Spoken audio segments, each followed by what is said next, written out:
Okay.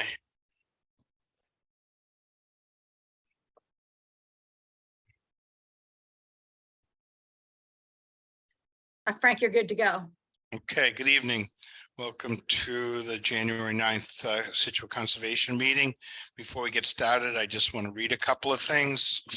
First, this meeting is being held remotely as an alternative means of the public access pursuant to Chapter 20 of the Acts of 2021, temporarily amending certain provisions of the open meeting law. You are hereby advised that this meeting and all meetings and all communications during this meeting may be recorded by the town of Scituate in accordance with the open meeting law. And then this is a town of Scituate commitment to diversity, equality, and inclusion.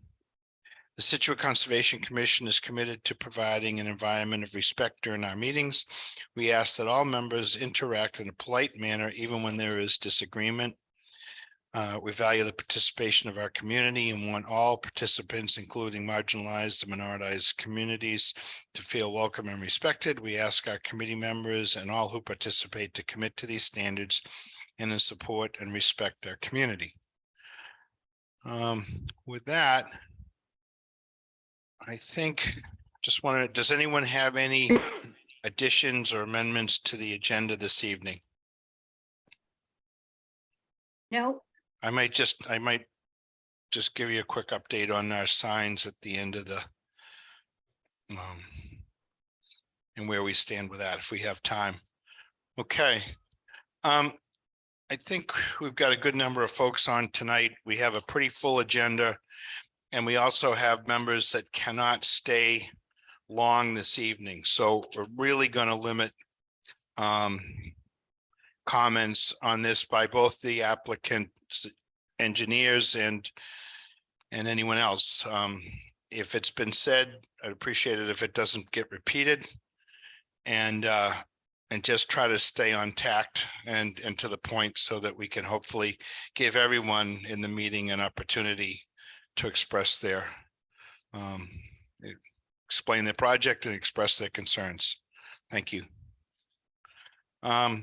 So 61 Border Street, did we open that already? Yes, you did. And we've got a representative from Grady. We've got Paul Seberg on the call here. Okay. Oh, before I do that, we will have a continuation of the Fourth Cliff project, right? That's going to get continued to January 23rd. We'll read that often, but just so anybody that's on for that realizes it's not going to be discussed this evening. And there's also going to be a continuance for the Christopher Lane project as well. Okay, thank you. All right. From Grady Engineering. Everyone, Paul Seberg from Grady Consulting. Good evening, Paul. Good evening. I'm here along with the property owners, Lou and Jessica DeFranco, and also the builder, Keith Wallow from Harbor Mooring and Custom Docks for this proposed dock project located at 61 Border Street. Currently, this site is a existing single-family residence. There's an existing pathway that runs southerly down the property to the existing salt marsh associated with the Musquashcut Brook or Gulf River, located on the south side of the property. There's also a 200-foot riverfront zone associated with the mean high water elevation. What the applicant would like to do is construct a 348-foot long pier with a 12 long ramp section down to a 10-foot by 20-foot float. The pier will be supported by 65 timber posts and elevated to 6 feet above the salt marsh to allow for adequate sunlight. The float will consist of float stops to prevent grounding on the tidal flats as recommended by DMF. All staging and construction equipment will be stored on the upland area. The project doesn't propose to use any sort of heavy machinery or a barge within the salt marsh area. The posts will be driven using a pneumatic hammer and air compressor. We've reviewed the project with the Scituate Harbor Master. He specified that we need to have the address of the property labeled on both the ramp and float section, which we have done. This project will also require permits from DEP waterways for Chapter 91 license, as well as an Army Corps general license. Be happy to answer any questions the commission may have. Okay, great. Amy, do you want to comment? Yeah, so applicability would be Wetlands Protection Act and Scituate bylaw. There is going to be some, temporary and permanent impacts with the project. But it is permittable under the Wetlands Protection Act. DMF did have some initial comments about the overhang on the dock that was initially proposed, but the applicant did revise it to remove that, and also for like the height from the dock, and that was also revised so that it meets those standards. And they will be employing the best management practices for installation of the dock. So I do believe this is a project that can be conditioned by the Conservation Commission and will be subject to the licenses that Paul mentioned. Okay, thank you. See, we don't have Andy, right? And Penny this evening. So Richard, you're pretty familiar with docks. Got any questions or thoughts?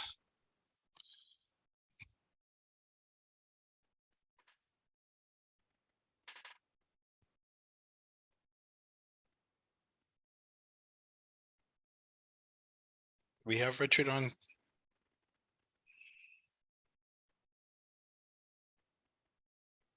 We can't hear him. Let me go to Doug and see if we can figure out where Richard is. Doug?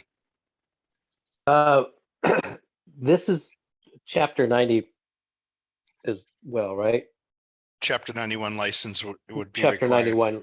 Yep. Yeah. Do they review the entire length of the dock, or just at below mean high water? Like, do they review the entire construction of this dock? I believe they do. Maybe not the piece that's on Uplands. I'm not sure about that, Doug. Amy? Well, I believe that they do. Okay, that good. Because I think what he described is probably meets code. So there's a second set of eyes on this. So and just looking at the plan, everything looks pretty complete to me. So I don't really have any other questions. okay. Jen? Yeah, chapter 91 is really kind of covers a lot of questions, but I appreciated Doug's question because that's certainly good to understand. Okay. Brendan?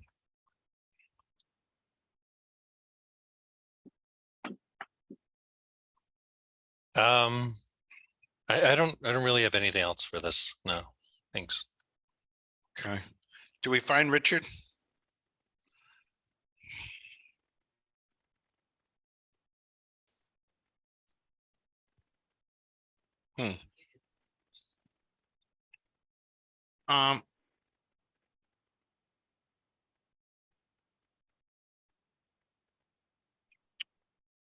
Well, why don't we go to the to anybody? Hear me now?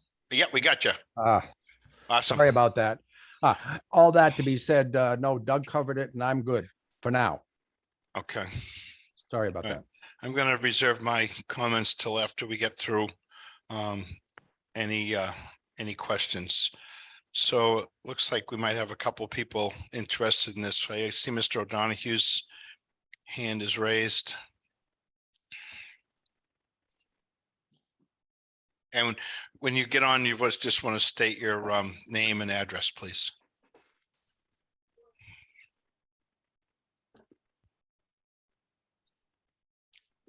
John should be on. John O'Donohue, 53 Border Street. Hey, John. Hey, thank you, Mr. Snow. I've looked at the plans and discussed it with with Mr. DeFranco, and I have absolutely no issues with him being able to propose, to do what he proposes. And I just want to go on record with that. I know that there are some people have some other issues, but I don't think what he's proposing will impair on anybody's rights on Musquashnet Brook or Gulf River, whichever way you want to call Okay. Thank you. it. Thank you. We have a couple more hands up.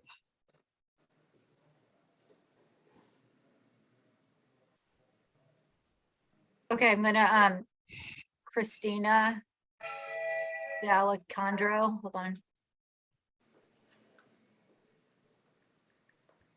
Hi, thank you. Good evening. Good evening. Hi. Thank you, everyone. My name is Christina Lynch D'Alessandro. Grew up in Scituate. I have lived at 63 Border Street for 12 years. I lived there with my son, my husband, and my 2 sons, and we abut the 61 Border Street property. So we have studied the plans extensively and do have a couple questions. I'll make it quick. The first one is about construction feasibility and environmental impacts. For most of you, if you're not familiar with this section of the Gulf River, it's mostly mud 75% of the time. So we understand that they won't propose any barges or construction equipment coming in via sea. So I'd love to see, just as a tight abutter on either side, I'd love to see the construction plans, how they propose to bring in equipment, how they propose to bridge some of the tidal flats, because it's sort of, as you can see, it's a unique design coming at a slant. So just as an abutter, I want to understand, how they propose to build this. Or is there, are we going to be using jetting equipment, things like that, just, to consider the environmental impact. The second key question I do have relates to kind of DEP and Army Corps of Engineers and Chapter 91 regulations, which is 25-foot setbacks. So as you know, to avoid environmental overcrowding, they mandate that you must have 25 feet on either side. So with just 40 feet of waterfront, I don't understand how this project would be possible, given that I'm sure this dock will come within 25 feet of my abutter's land and maybe some other abutter's land too. So I would just ask the Conservation Committee to kind of consider that as well. The third key point is there's a proposal for a 140 square foot bump out, or basically a deck that is not the float. And I could see through the revisions they're proposing a couple things that they'd set it actually into the water itself. Well, one is, I know from Chapter 91 there's a requirement that floats and jets are perpendicular to the coast. So I would just ask that a professional surveyor looks at this and make sure that it doesn't cross over property lines. The second thing related to this bump out is, we know that land, voices travel over water, whatnot, and then this is a hilly area. So it's essentially an amphitheater. So I would just have concerns about, environmental noise complaints given this structure. Like it's quite unusual, as compared to normal residential docks. And then lastly, as we think about Chapter 91 and special zoning permits and the Army Corps of Engineers permits, I know we want to make sure this plan is stamped by a professional surveyor, right? Because it's unique, right? All these things are hard, landlines and whatnot. So I would just ask that a professional surveyor stamps and approves also this plan, because I know it was stamped by Grady, a professional engineer, but maybe not a surveyor. So thank you. Thanks for the time.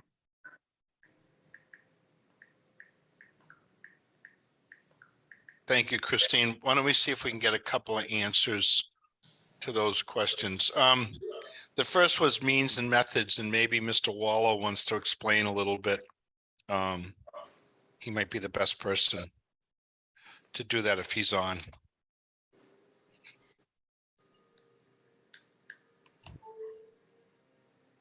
Can we, looks like he might be on a phone number.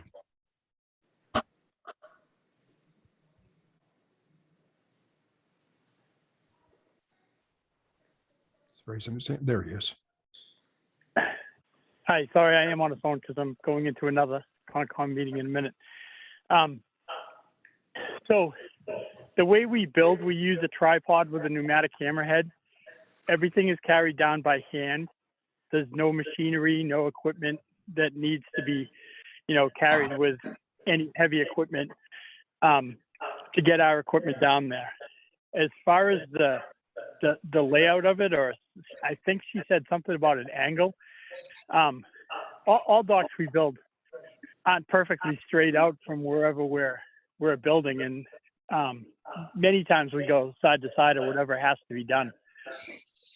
I think I've been doing this for 18 years now. This is my 19th season coming up, and I think we've pretty much mastered the no impacting the marsh while we're building. So I'm pretty proud to say we don't impact the marsh drastically. And this is just a normal build. Like I could, mention 3 or 4 others in the Gulf River, some in Scituate and some in Cohasset that are almost identical. Okay. Keith, one of the questions was, how are you going to bridge some of the larger spans? It looks to me like, especially this one has a fairly wide waterway channel, whatever we want to call it. And you're sort of going across it diagonally. Do you put those piers in that channel as well? I would probably not put them in the channel. I would have them right outside. I'm gonna have to look at the plans and see what Paul drew up. But we'll do the 3 stringers like we always do. And when we're crossing a river like that, we put a metal piece on the inside of each one of the stringers for extra support. And that way it doesn't interfere with the creek if people are going in and out of the creek, but it still has the support that it needs to go across the creek. Okay. And you wouldn't see it because it's on we position them on the inside of the stringers. So the only thing you'd see on the outside is wood. Okay. I don't think if we got the pieces that we need from you, I would say that answers that. Maybe back to Grady. So the question of a professional surveyor, do you stamp that as a surveyor as well as an engineer? Yes, our surveyor has reviewed it as well. And I just sent over another plan set to Amy this afternoon with his surveyor's stamp on it. So that's something we can provide. Yeah, well, I have it. Yeah. Okay, great, thank you. As far as the requirements of a setback from the property lines, that's not part of our purview. And when we submit these things, we can certainly make note of the narrow strip that's there. And then that's a requirement from Army Corps, I believe, or the state, Chapter 91, but it's not a requirement of this commission for our work. So we can note that, and then they can take a look at it. I also the concern about having a platform and looking at where that's located, that it's over the riverway as opposed to over the marsh. I'm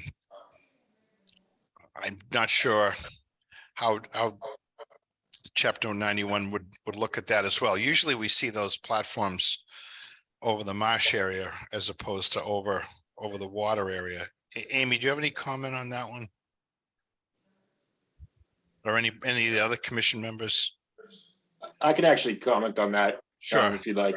Yep. So the concern with DMF is the shading due to the platform over the salt marsh. Right. They recommended us to move it outside of the salt marsh to reduce any impacts of shading. Okay. I mean, I usually thought there was a function of keeping it up at a certain height, and then there's also the scenic issues to not get too high with this. Maybe I always thought that if it was held up high enough and was spacing for the planks, that was sufficient for daylight, but I don't know. Is that something that chapter 90? I missed what you said, Paul. Is that something that chapter 91 would address, Frank, in terms of whether it's ideal for that platform to be in the brook as opposed to the marsh? I would assume that they would. It just, you know, when you put something like that out there, a structure like that, and you have ice moving and things like that, not that it couldn't get impacted when it's on the marsh, but it means that the piers that are driven are that much further, have that much more exposure. Yeah. And it sounds like, I mean, again, I was trying to look and see if I could pull up the whole plan. I can't. I But- wonder how much further, given the platform, like it extends out into the brook compared to other ones in the vicinity. There is a requirement, like it needs to be in water, like the float has to be able to float at low tide, but then there's the question of blocking any navigable Right. waters. I don't think that's so much an issue in the Gulf, because it's not like there's a lot of boat traffic, but if there was a channel that was there, that it's the only place boats could travel in, say at low tide, then I would think that would be an issue. Frank, it actually looks like there's another one further down the Gulf that's out just as far. Right. My question True, that I didn't think of before, and it's just because I'm not looking at the plan. I'm presuming there are spaces between the planks that go across the pier. That's correct. Okay, I should have asked that before. I'm sorry. How wide are those spaces? I believe we're proposing 1-inch wide spaces, 3/4 inch at a minimum. I was going to say there is a specific requirement, right? Right. Okay, thank you. 3/4 inches. Yep. Thank you. Actually, I'm able to pull up parts of this. Is Keith still on? I am. So Keith, how do you address the piers for that platform that's out in the open, off the marsh? So it's in the channel. The same way, we use the tripod and we stand it up out there with the pneumatic hammerhead and drive them in. You guys approved one a couple of years ago, a guy named Larry, further down the Gulf. He doesn't have a platform at the end, but his walkway actually goes out about 45 feet from the edge of the marsh. So this one's going out much less. It just has the platform instead of the straight walkway. Okay, thank you. You're welcome. And then there was an issue of noise, and this has been a problem no matter where we work along a waterway, whether it's coming from a home that's adjacent to the Gulf or the dock or walkway. You know, we know that sound travels from that. It'll travel from a house that's right adjacent to the Gulf as well. And I'm not sure that we have anything in our purview that addresses that other than the town ordinances for noise as well. But I'm not sure whether we can condition anything within our orders regard to that. So that's something the commission can discuss and see whether or not that's allowable for us to address that in our orders of conditions if we choose to do that. No, Okay. Did I miss anything? Well, let's move on, see if we have any other, I think there was a couple of other parties. I had a couple clarifying questions. Sure. So one, I guess for, I haven't done a lot of chapter 91 permitting myself, but for Kevin, I think Kevin's here. Do you have to allow public access across that dock somewhere? Right, so they require you to be at least 5 feet above the mean high water line with the dock elevation, or you'd have to provide some sort of set of stairs over the dock at certain intervals at the mean high water line. Okay, so if it's lower than that, you need some stairs to go up and over. Right, But but we also have to other- provide adequate height to allow for sunlight issues over the salt marsh. So the presumption then is you can go under it. Correct. Okay. And then this is for the abutter who brought up, I was just trying to understand what she was talking about. She mentioned the docks being perpendicular. I assume she means like at right angles to the brook. I'm wanting to know from her, were you talking about, so you've got these dotted lines extending from the property lines that just a continuation of the property lines. Is her question whether or not those lines are supposed to be drawn perpendicular in a different angle? And maybe what I'm getting around to is maybe that's what she wants the surveyor stamp for, to somehow certify that those are correct elongations of the property line. And I'm not putting words in her mouth. I'm asking her that if I'm understanding her question, because we didn't really discuss that, but I might be off base there.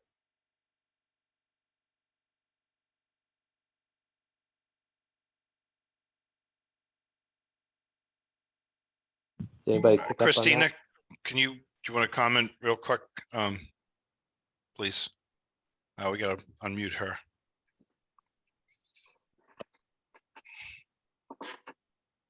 I think you're on. Okay, perfect. Thank you. Yeah, sorry, just gonna unmute myself. Yes, so what I understand is that this proposed design is not according to standard dock practices. So my understanding is that when you're building a dock, the floats has to be perpendicular to shore. So by extending out over an angle, you are then violating the riparian rights of the next door abutters. Meaning, if I were to build a float, I'd have to go perpendicular. So suddenly our lines are crossing. So that's something that we're going to raise in chapter 91 when we look at the design. So that's exactly it. My understanding is when you build a float, you have to extend the property lines perpendicular to the shore, not just extending it as if the property lines.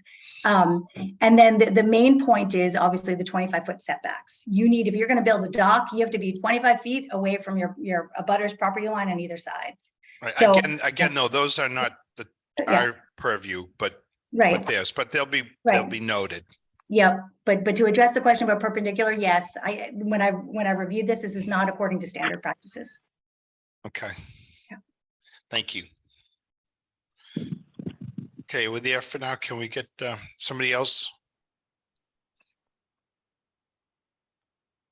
Anybody else with their hand up? Seeing none, Frank. Just Gavin. Just Gavin, just. Okay, wait a minute, Jess Gavin, hold on.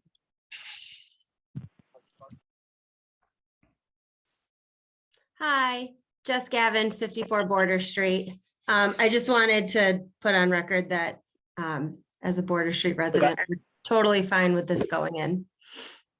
Okay, great. Thank you, Ms. Gavin. Thanks. Thank you.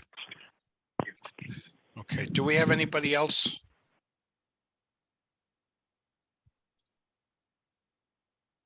I don't see anybody else. Oh, hold on. Kristen Perkin-Elmer. Nope, two more. But look, Kristen Perkin-Elmer is first, phone 2. Kristen? Sorry, I'm at 66 Border Street. Kristen Norris, sorry, my work phone. Okay. So I would just like to address that, we have the River Club in the neighborhood. So I think we've all managed to deal with noise.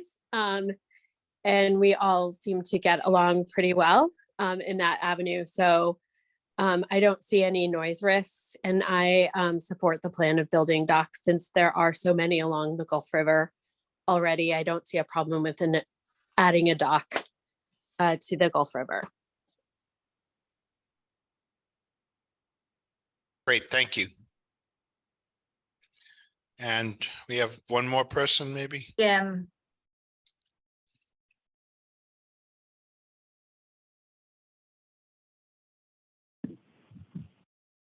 Jim, you're on. Oh, hi, Jim Spellman, 49 Border Street. Thank you for including me in the conversation. And Chairman Snow, nice to see you and all of you. Thank you. It probably won't surprise you that my wife and I oppose this project on many of the same grounds that Ms. D'Alessandro has suggested. The one about this, the width requirement, I understand, Frank, is outside of your purview, so that will wait. We can note our concerns when we. Please note my concerns too. Sure. I have a couple questions. Yep.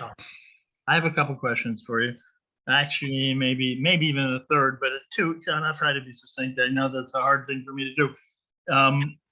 The first probably has to do with when the proposal is to construct.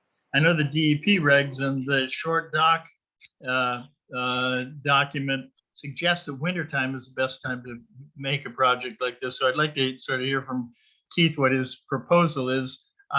Those regs, that document was created, I want to say 20 or more years ago. And I think there's hard evidence right now that the idea that you want to do it in the wintertime is outdated. My observations, and I think there's a lot of hard data that suggests that the wintertime is when with global warming that these marshes are deteriorating. I certainly see it out back. In fact, I've got to say I have a hard time understanding why this applicant wants to put this project here. The whole of the basin in which the final float will sit is in a mud flat. It doesn't get water more than about half of the tidal range. So, but it is fair to say that it's the winter time when we're watching the banks deteriorate and the silt filling in, and when the marsh is in fact most fragile. And so from my perspective, in the summertime, again, I think there's hard data to support this, but in the summertime when, or at least, let's say beginning in mid-June, when the grasses are growing and the root structures are vibrant, that's a time when there's less potential for destruction to the marsh. So my first question would simply be to ask when the proposal would be to initiate this project. Hey, Jim, when we do, I'm happy to answer the questions, but if you could keep them as I know. The second question I'll be is how are you going to pull this off? How are you going to pull this off? It can't come. I don't see that the things can come in from sea because the DEP requirements that you can't bottom out a barge in the marsh in the mud flats. But I also don't see how you can come over the coastal bank that you guys have established as impenetrable, basically, that runs Mr. Donahue's property and by extension on the applicant's property. So it's hard for me to see how the materials or any I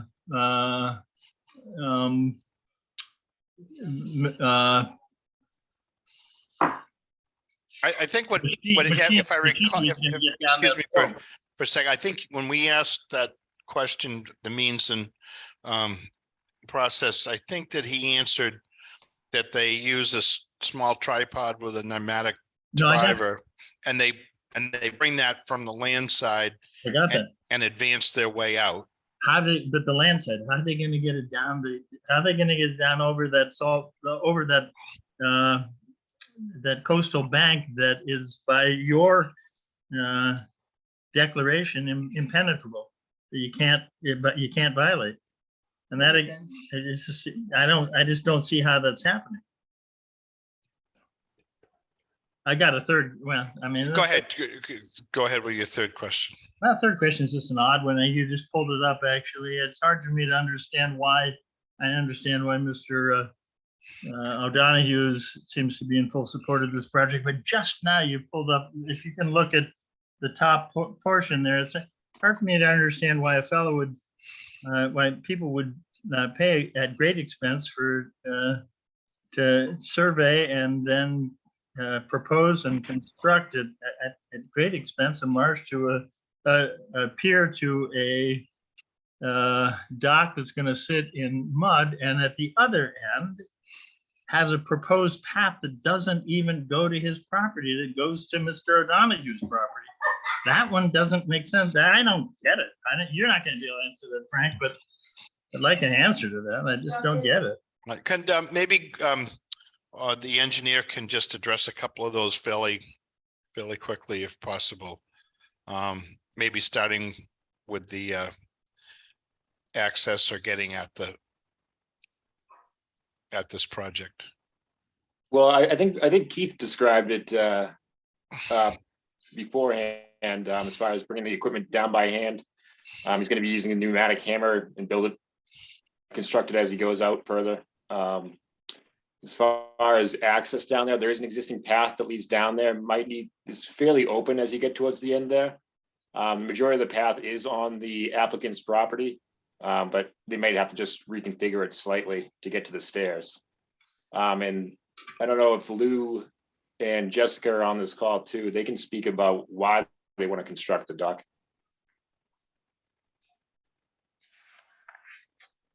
Okay. Their hands might be raised there. Yeah, I can see Lou's hand raised. Maybe one of the DeFrancos want to. Yeah, I just unmuted DeFranco. Keep Hi, it can you short, hear me? people. Yeah, I Yes. will. Thank you guys all for your time and, looking at this project.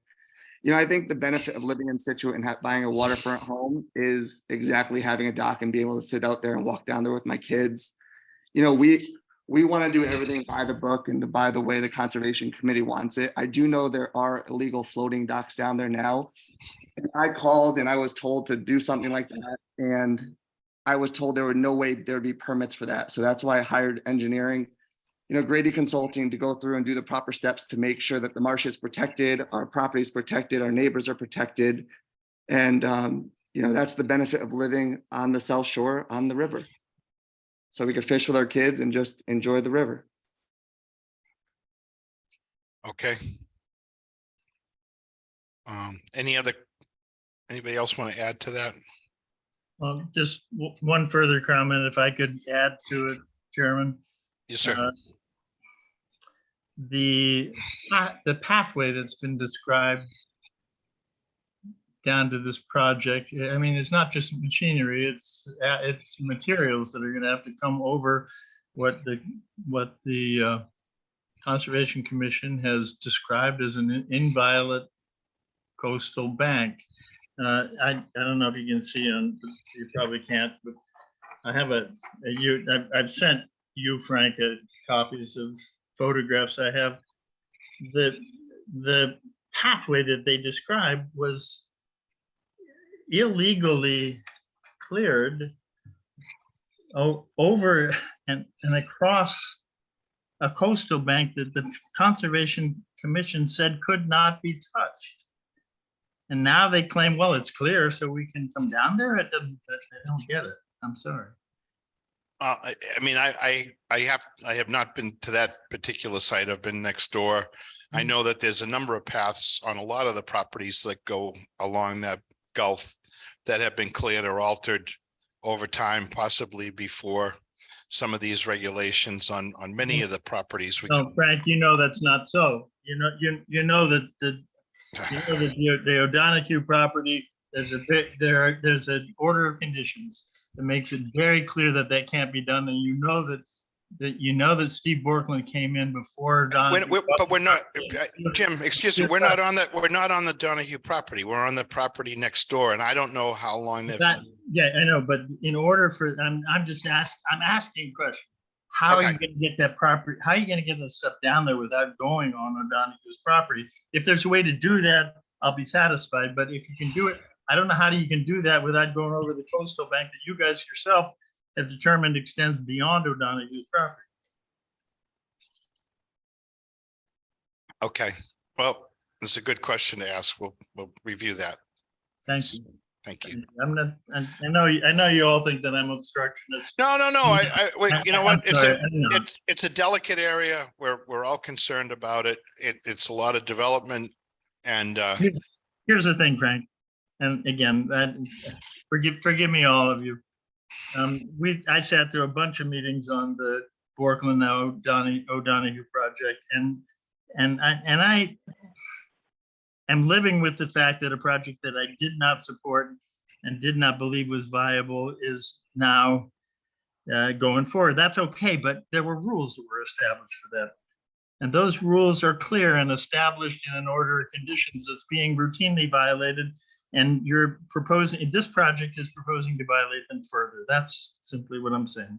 okay, well, all the points that you raise are looked at and reviewed, and we have a list here that we're going to have to look at as Okay. well. It's unlikely we're going to close this, and we're going to look at some of these issues and determine whether or not it's an impact that we feel we have to address, or either we don't condition the project or we condition it dealing with some of the issues that are raised.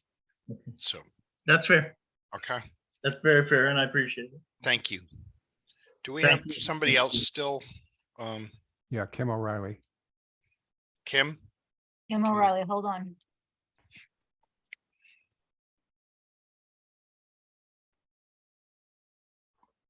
Okay, can you hear me? We can. Okay, hi. So Kim O'Reilly, I live at 60 Border Street, across from the property proposing the dock. So I've lived here for 18 years and have enjoyed the Gulf River for all of these 18 years, kayaking and paddleboarding. And the beauty of the Gulf River is the unspoiled natural setting. And it has been seeing all of the docks constructed in the last several years is really disheartening, because the natural beauty out there is really the appeal of it. And this dock, this is not a small dock. This is very large and very obstructive. So yes, I'm opposed to the project. Also very concerned about all of the environmental issues that Christina and Jim have brought up. So just want to go on record as being really opposed to the project. Okay, thank you very much. Mhm. Do we have anything else to add to this evening?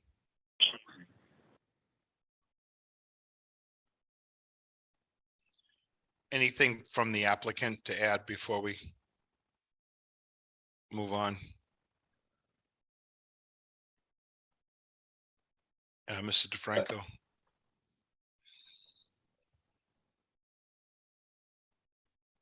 Mr. DeFranco, you're on. Could you hear me? Yes, we can. All right. I think there are so many docks everyone around us has a nice dock. And I don't think, if you do it the right way, if you get the right approvals, I don't think it does anything but make Scituate a better place. I mean, the benefit of living here, walking out to the marsh, I could get down to the river, on a structure that is approved without walking on the marsh. So I know my neighbors right now on 63 Border have a floating dock. And to get to their dock, I see them walking over the marsh. So if we're talking about environmental concerns, I think walking on the marsh is worse than, having a pier to get you out to the water. So, I mean, I understand everyone's concerns, but I do understand that, talking to Mr. Spellman, why would someone spend the money to do this? Well, people spend money in a lot of different ways, and it's up to us how we spend our money and make our property better. And this does nothing but make our property better. And we decided to use a local Scituate dock builder to do the work. So we keep all the money in house and try to do everything with, local companies to make sure that it does nothing but better the economy and better the town we live in. Okay. Well, I appreciate your input. And Amy, I think there's a couple issues raised that I would like to look at a little bit more before we close this. So Want to I'd like- continue it? I do. Yeah, we need to We're continue. gonna it. go to February 6th then, Frank? Okay. Has everybody got that? I'll make a motion to continue this to 6 February. I'll second that. Thank you. So, thank you. So second from Brendan. And again, my explanation here is that there's just some issues that have been raised that I think we need the time to take a look at, and hopefully we can address those and get back at that. Frank, by the Frank, are we requiring anything additional from the applicant, or are we just taking time to review it?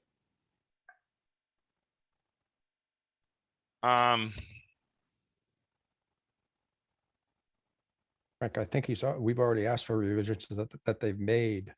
I think the questions raised are what we have to address. Yeah, I think we've got, as far as I can see, we have the information. If we're missing something or we want some clarity, Doug, I think we'll just reach out to the engineer or the applicant Okay. and get that. I appreciate it. Clarification. Yep. Okay. So we're on for February. Got to Hold vote. on, Mr. DeFranco just has a question. Yeah, so what does that mean? That means we have to go through this process again to get the final No, approval? we're from not you? going to repeat this process, Mr. DeFranco. It just means we're continuing it to another hearing just to make sure that the information that was brought up during the public hearing tonight is processed by the members and that. So is there going to be another discussion about it, or will we know on February 6th if we grant You know, permission? when we have another hearing, so we continue this to that February, what was the date? Sixth. 6th.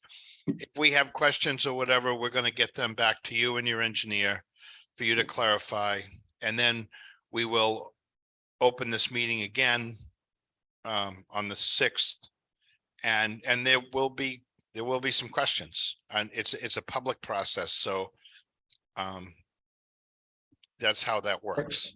But it Okay. won't be a repeat of this But meeting. as I said earlier, we just want succinct, square questions that we can address, and we'll try to get our questions together as quickly as possible and get them to yourself and Grady so that you can answer those for the commission. Okay, thank you. All right, thank you. Thank you. Thanks. So I had a motion from Richard, and a second from Brendan. So all in favor to continue to the February 6th? 6th. Yep. All in favor? Doug, Yes. Jen, Yep.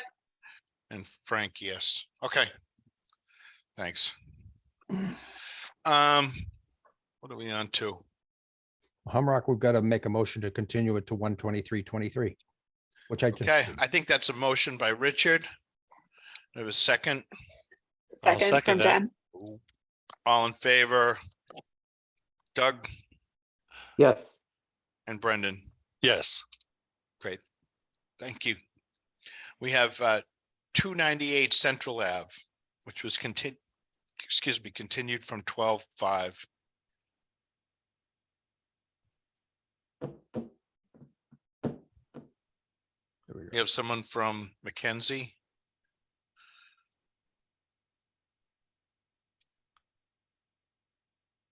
Austin, maybe? Yeah, Yep, Austin Austin. Chartier, Mackenzie Engineering. Good evening. Good evening.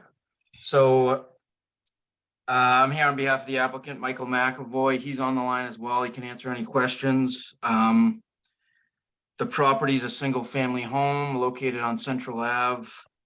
It's on Hummerock, so the property itself is entirely within land subject to coastal storm flowage. It's also Barrier Beach, Coastal Beach, and Coastal Dune resource areas. So we filed the notice of intent subject to all those resource areas. Essentially what the applicant's trying to do here, they had done some improvements to the home. They had done some work on the second floor, and they filed a building permit to basically rebuild the deck.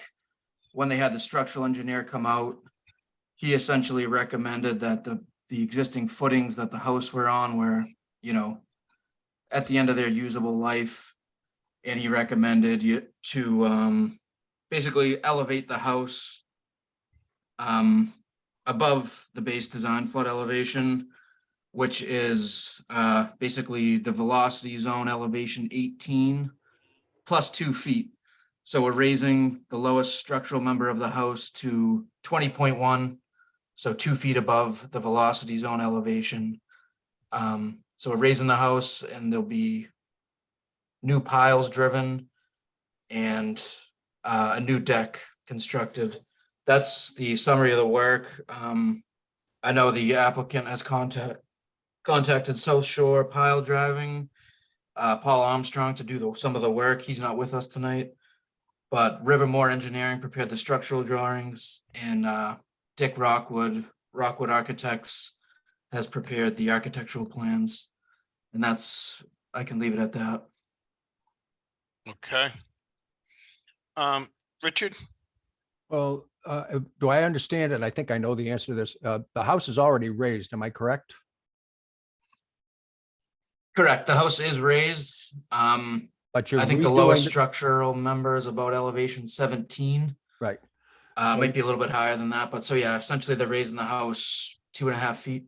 Right, but basically you're replacing the current piles. You're raising it to meet current or new standards, but you're basically replacing the piles that are there. Correct. Yeah, so the actual work is replacement of the piles. And as part of that work, we're gonna, raise the house to meet current FEMA design elevation standards for base flood elevation. Okay, and my only other question, because I want to leave some for my colleagues, is the replacement of, or the deck, is it a considerable expansion? I can't see it from this particular picture I've got. Quite a bit. So essentially they're making it a wraparound deck. It will extend an additional 4 or 5 feet off the back. The front is essentially the same, but you'll have access on the sides. But in general, no, it's not a large increase. I don't have an actual percentage number, We would but I'd need say to it's know that. extending about 4 feet off the back. But the actual footprint of the piers, or the piles, excuse me, are relatively similar. It'll actually be decrease in surface area with the new technology of the piles. Yeah, I actually saw that. Okay, I'm good for now. Thank you. Okay. Before we go any further, maybe I'm looking at the wrong plan. I'm looking at a plan that looks like it has maybe a 10-foot or 12-foot deck extending towards the ocean. And then Yeah, that's correct. And then I'm seeing a deck that looks like it extends about 20 feet towards the ocean. Correct. So yeah, the existing deck is, like you So said, I about- just thought you just said it wasn't really expanding very much, but I mean, on the back side, it is extending out about 10 feet. Yeah. Hmm. But the actual disturbance underneath, it's slightly closer to the resource area towards the ocean. But the disturbance itself, the piles that are out there now are larger piles. okay. All right, I'm sorry, I didn't mean to interrupt. Doug?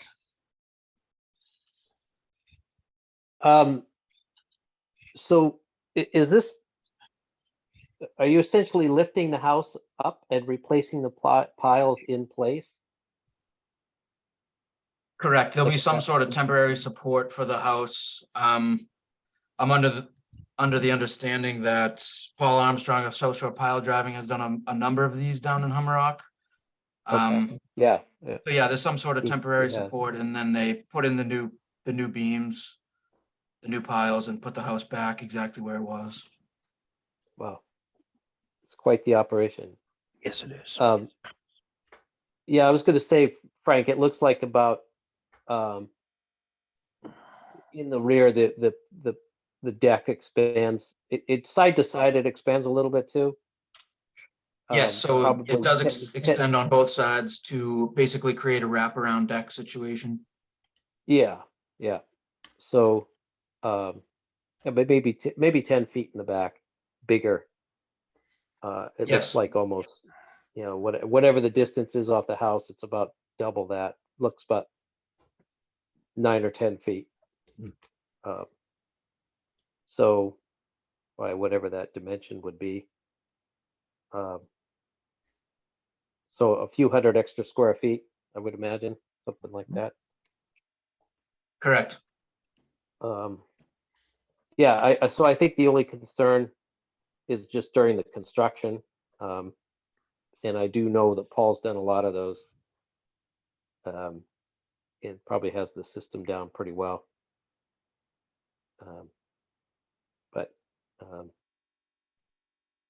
Yeah, I guess I don't have it. The septic system is remaining. Obviously care taken to make sure that that stays. It doesn't get damaged. It looks like there's some trenches. So the piles are going to have to go between. But if they're already there, you're just replacing them. But it looks like they're proposed to go in between the trenches.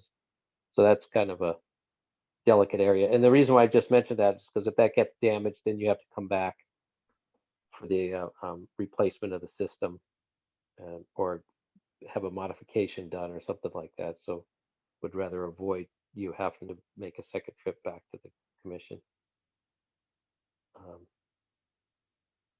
But yeah, other than that, I don't think I have any other questions.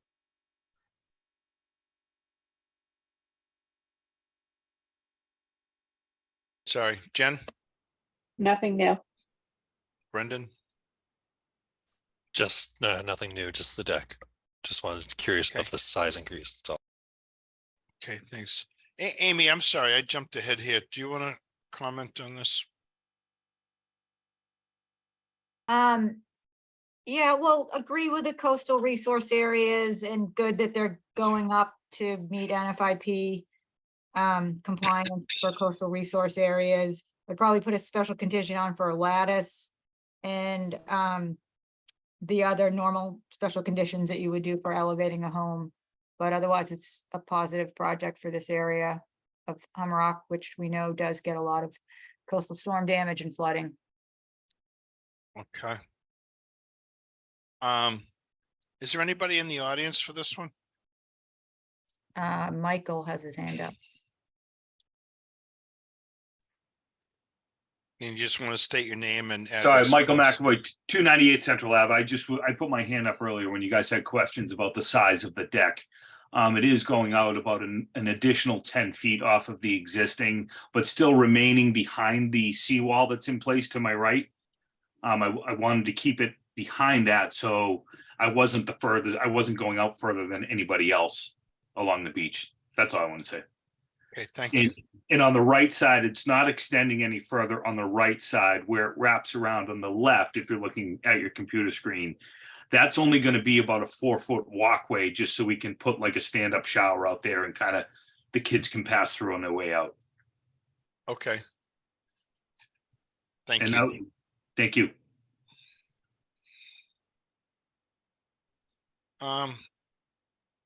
Okay, I don't have anything else. I was just trying to figure out this plan. I can see the outline of the existing deck. And I'm assuming that they've worked out access or whatever to drive those piles on the ocean side. Because it doesn't look like there's enough access to get to that without. I don't see. Yeah, I'm not too sure how that access works, but I believe some, I'm not sure if there's some access underneath for the equipment they need to get out there that's adjustable. Once it's, once they reposition the house. Okay. Can I ask Amy a question? Sure. Can we put a condition in that requires that any loose, anything that's loose that normally would be stored under the house is removed in winter or removed in the time of storms? One of the issues in the northern part of Humrock, and a lot of people there are good about it, but a lot aren't, is they just leave stuff under the house. And of course, it goes floating away very frequently. And sometimes all the way across the street into the river, sometimes back into the ocean. I'm just wondering if we could start making some sort of a condition about that. maybe we can't, but I thought I'd ask. Yeah, I think I can come up with a condition for that, Rich. I No think we should- problem. I think we should, and I think we should start it in that particular area, and I think in a couple of other places in town that have similar issues. Okay, yeah, That's good. understood. point. Got it. Okay. That's it. We got. Does Michael still have his hand up, or is that left over? I think that's new. Yeah, no, I actually agree with you, Richard, on that. I definitely support that. It's Yeah, you know, I see it all the stuff time. goes where I'm- flying and it goes everywhere. That's right. Because Yep. I'm down here, I see it all the time. So 100% agree. thanks. Yep. Thank you. Okay. I guess I could take a motion. There's nobody else. I guess I'm the new penny. I'll make, what are we doing? Are we closing? Yep. Are we closing on this? I'll make a Yes. motion to close. Thank you, Richard. Do I have a second? I'll second Second. that. Oh, Doug beat you to it, Jen. Come on, Jen, you get out to of the practice. program here. Well, she'll Out of practice. I'm out of catch on practice. pretty quick. All in favor? Brendan. Jen yes. and Brendan Yes. and Frank, yes. Great. Thank you. Thank you. 22 Oceanside / 151 Turner Road, seawall reconstruction. That's got to be moved too, doesn't it? And they wanted to continue it to the Yep, 23rd. 23rd, I'll make a motion to continue me. 181 Turner Road Seawalk and Reconstruction to 123-23. That's Richard. Yep. Second. Go, Jen, go. Second. Second. Come on, Jen. Jen. Everyone's being so courteous here. I know. We're so happy to have her back. Come on. All in favor, Doug Yes. and Brendan Yes. and Frank, yes. Okay.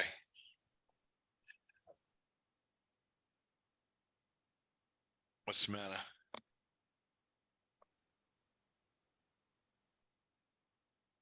Um, 58 Egypt Beach. I gotta read this one. Yep. This one you're Um, opening. On January 9th, 2023, 6 p.m. the Town Hall Situate Conservation Commission will hold a wetlands hearing under Chapter 131, Section 40 of the Massachusetts General Laws and Section 30700 Town of Situate Code of Bylaws and Section 32050 Town of Situate Stormwater Bylaw regarding the application of Jacqueline and Daniel Carton to build an addition at a single-family dwelling at 58 Egypt Beach Road, Scituate. Abutters and other interested parties are invited to attend. Information to access the virtual meeting will be available on the agenda posted on the town website. And we have someone from Morse Engineering, right?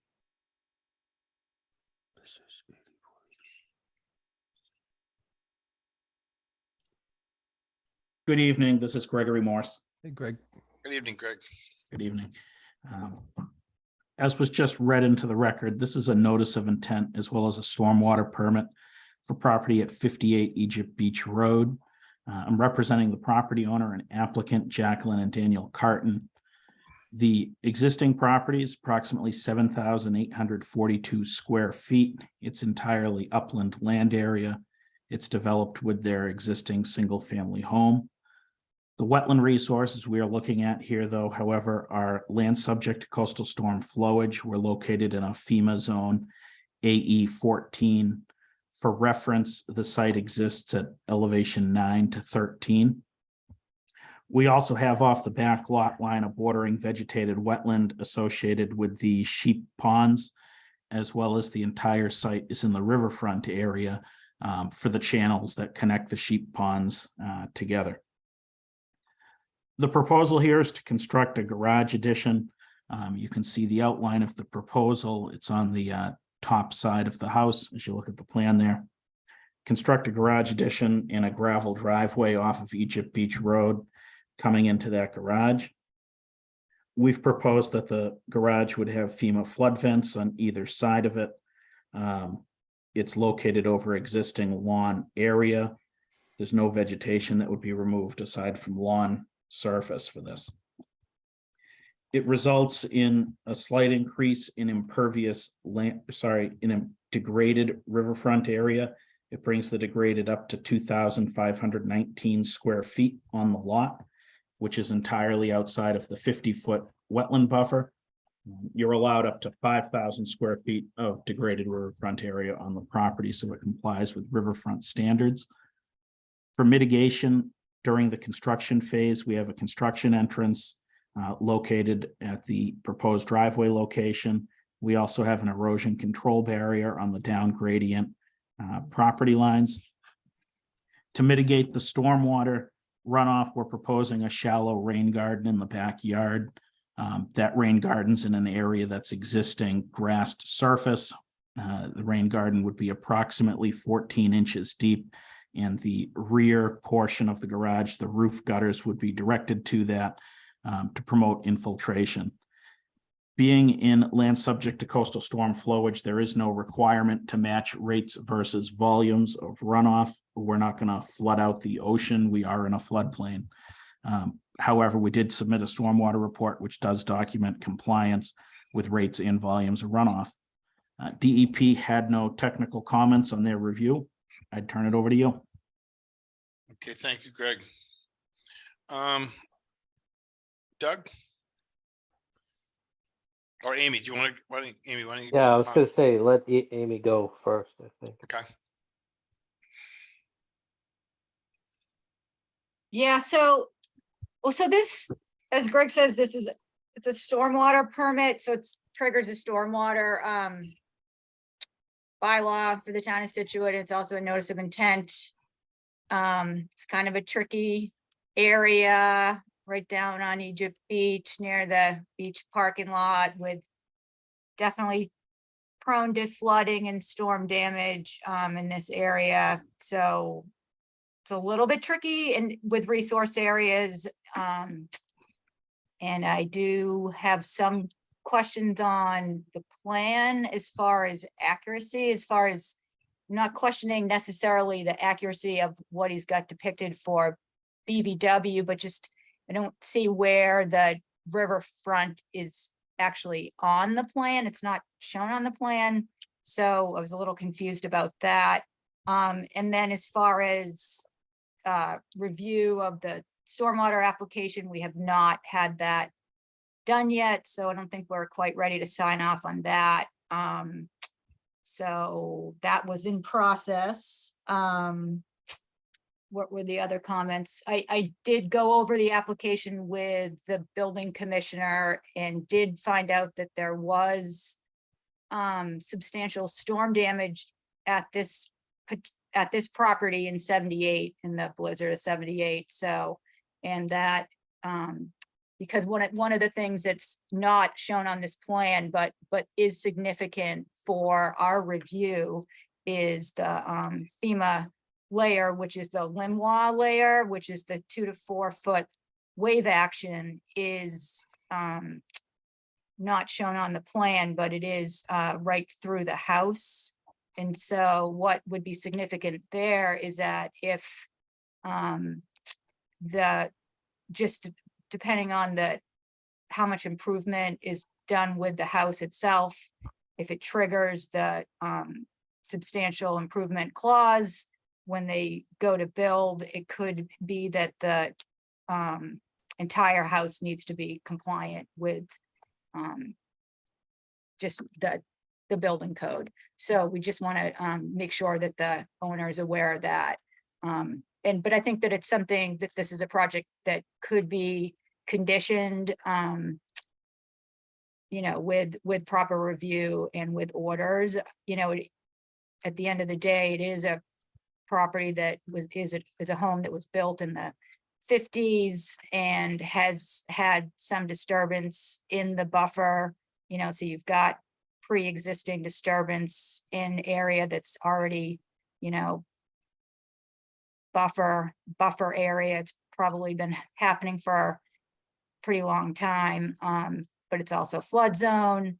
So not so sure that the rain garden tucked in back in the corner by the BVW is necessarily the best location. I'm not sure, you know, what other options were considered, but it's a lot to think about. Maybe a little bit of a tricky site. So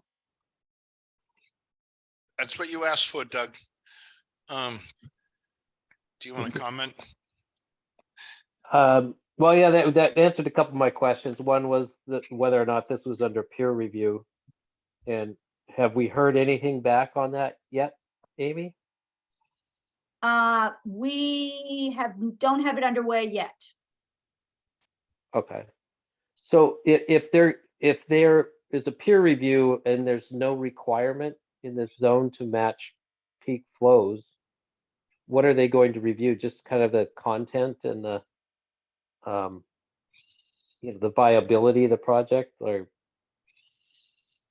what? I mean, I like the Yeah, it would be the same as like what they reviewed for the Edward Fosters, and the same thing as for, yeah. Okay. Consistent with all the other land subject to coastal storm sites that we have for under stormwater review. Okay. Yeah, Yeah. I mean, I think it's good to tie the gutters together and get that water out and treated before it makes its way to the resource area. And then I thought I had another question, but I think maybe you answered that as well.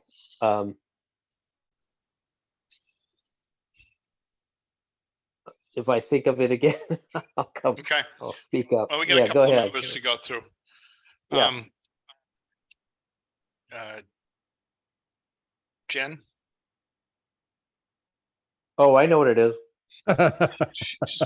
Go ahead. It was like, well, Amy mentioned it because that was my other question was what would trigger elevating the whole house, and that Amy alluded to that. Who makes that call?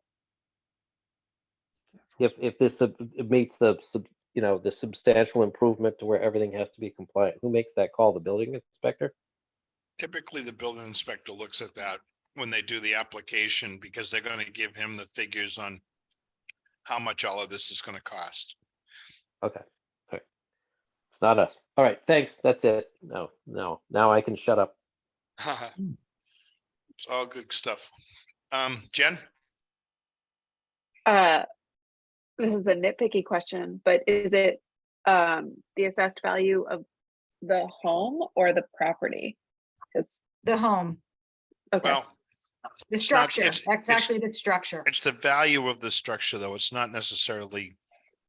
We've had this discussion. I personally have dealt with it with a building inspector. Yeah. That because of the rising costs of all these things, the building department's actually trying to come up with a way to say what's the fair value of the existing structure.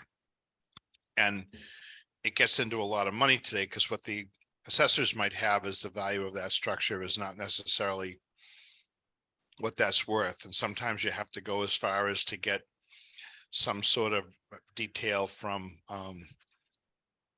either appraisers or or like insurance companies, adjusters, to come up with that value of the structure today, because the cost of everything has gotten so out of hand that you take an addition that you want to put on, and that's getting super expensive. But so the value of your home is also increased exponentially. So they've worked out some formulas, the building department, to look at those. Okay. Just in a location like this where the land might be so valuable, which was why I was That's wondering. really that's irrelevant. It's the value of Yeah. the structure, and because it can trigger all kinds of things. Yeah. For the building department. Yeah, in this case, I went over it with Bob and Neil and Bob in the building department last week, and it doesn't look like it would take very much at this property to go over it. So, I mean, the owner, which is a new owner since this past year, may want to rethink the project. depending on, lots of things, I don't know. But anyways, we're just looking at what's under our jurisdiction. So, but that is something that will come up. Okay. All right, all set, Jen? Yep. Brendan, Yeah, I have no additional questions. Richard? Nor do I. Do we have anybody in the audience on this one?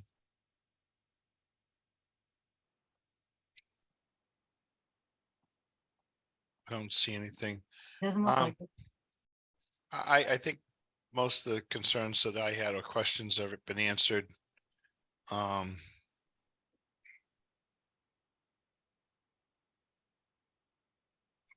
this just for a small spot, it's a tricky spot. So,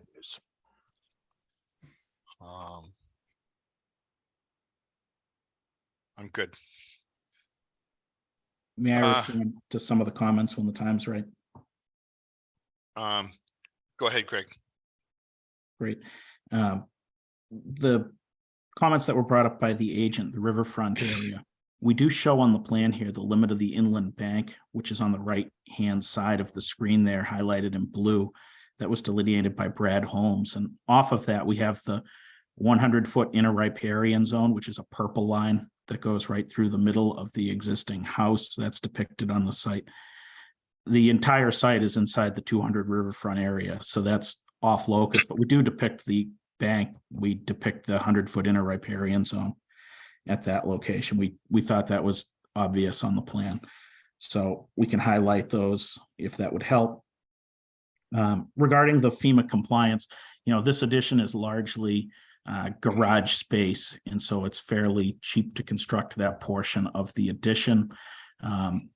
The pictures that are on the plan here, you can see the quality of the home that's at the site today. We believe that, the assessed value of that house, not from the assessor's department, but by private assessment, we're not going to trigger the 50% substantial increase. That's why we were not proposing to raise the house higher than it currently sits today. We've had that discussion. We don't believe that's going to be a requirement of the building inspector, who's the one to make that call. Regarding the stormwater review on this, we did receive a request from your department to fund a stormwater review. It was requested at a fee of $3,400, which we thought was exorbitantly high on a site like this. As you can see in the picture, and as you've heard, this site is entirely grassed area. We're not cutting down one tree on this site. We're not bringing in substantial fill. We're not altering vegetation or grades in any way. We're in land subject to coastal storm flowage, which means you don't have to mitigate the rates or the volumes of runoff associated with the site. So, to Doug's point, what is really being peer reviewed here? We've included the erosion control barrier that you would include. We've included the construction entrance that would be included. And we are giving you stormwater. We're giving you a full rain garden in the back of the site, even though that'll be underwater during a storm event.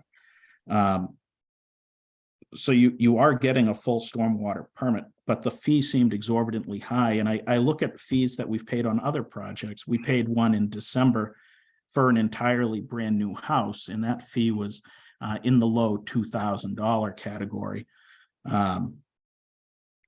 So it seemed like peer reviews are being requested now on every project, as opposed to in the past, they used to be only required on harder projects. This is a relatively flat site. It's a wide open lawn area. It's in the land subject to coastal storm flowage. It didn't seem like it was that difficult of a site to have a review on. It didn't seem to warrant the fee that was requested. That's why we hadn't paid it. We will certainly pay it if that's the desire of the commission, but it seemed like a lot, and it seemed like peer review really isn't necessary on what I considered an extremely basic project. This is an addition to a single family home that doesn't require one tree to get cut down. That's in an area that you don't have to mitigate rates and volumes. And we've included all of the standard erosion control and stabilized construction entrance that you would have required anyways.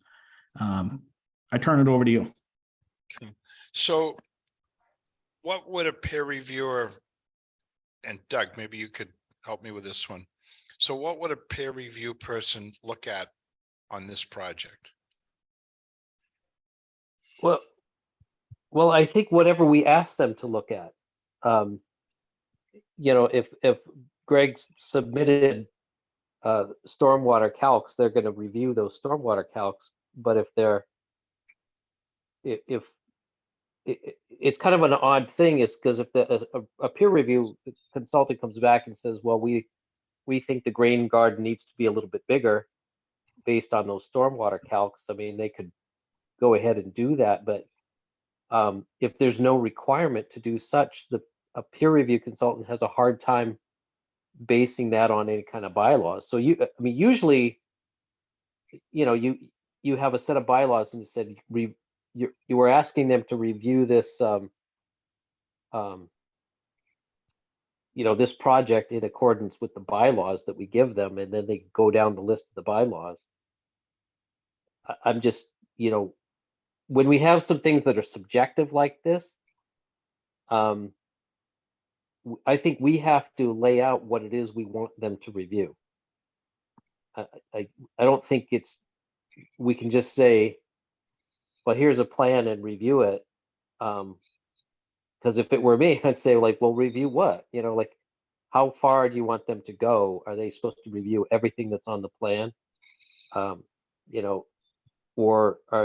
do we want them to look at something specific? And to me, what you'd want to look at is water quality.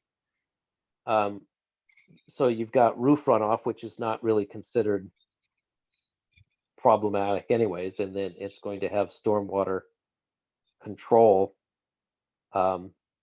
which in land subject to flooding, it's not necessarily required. I want them to do it. I mean, I like the idea that they're going to mitigate this in some ways,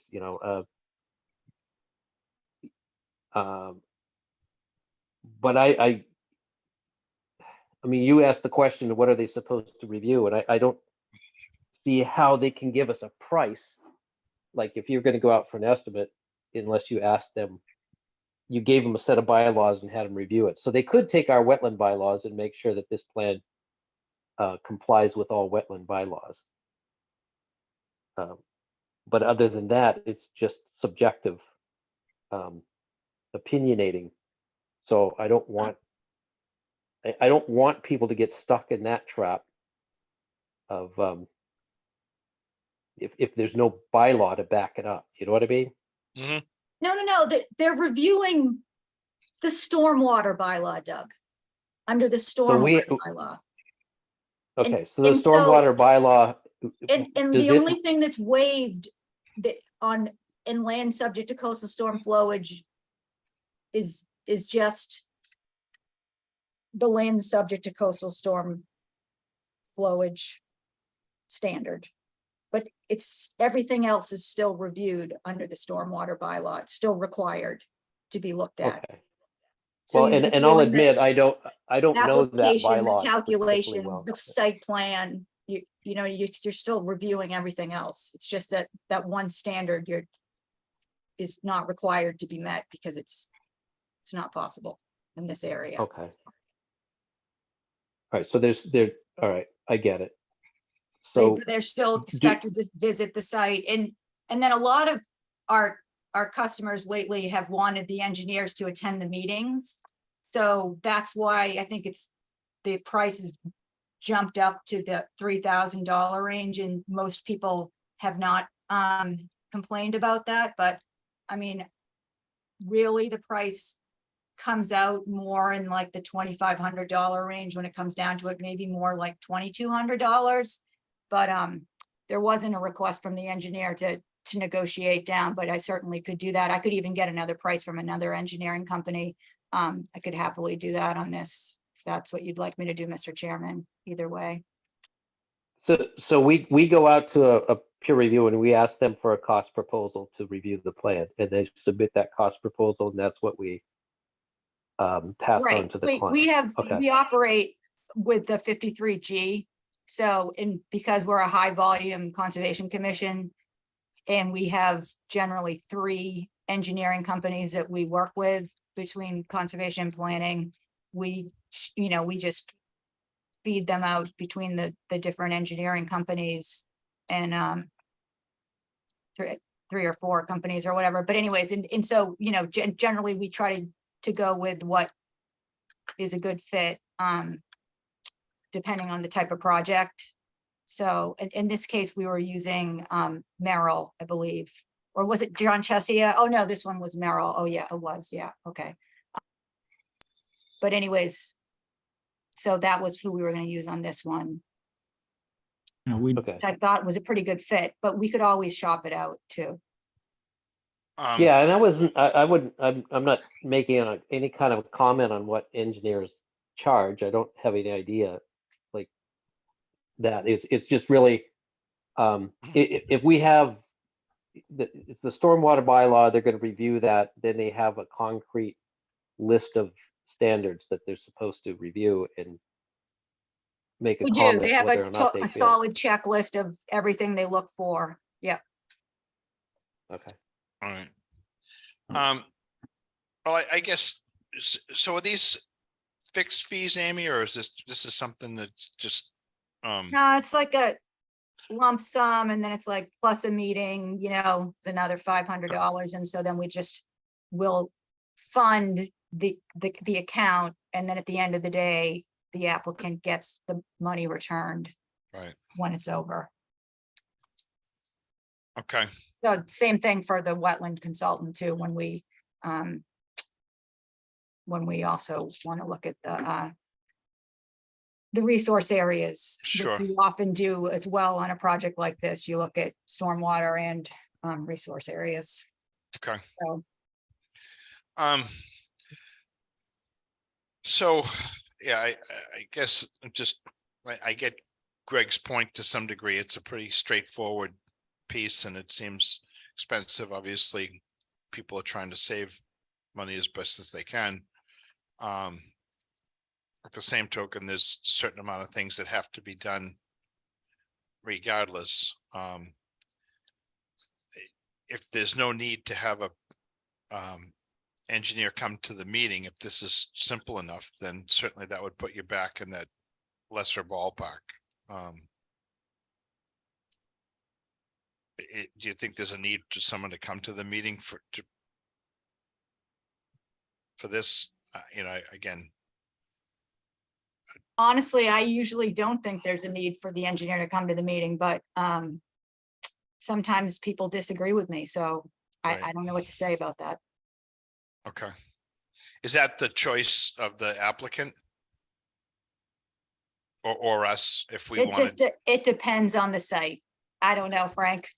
But Okay. anyways, moving things along, let's All right. just try to move this along. Yep.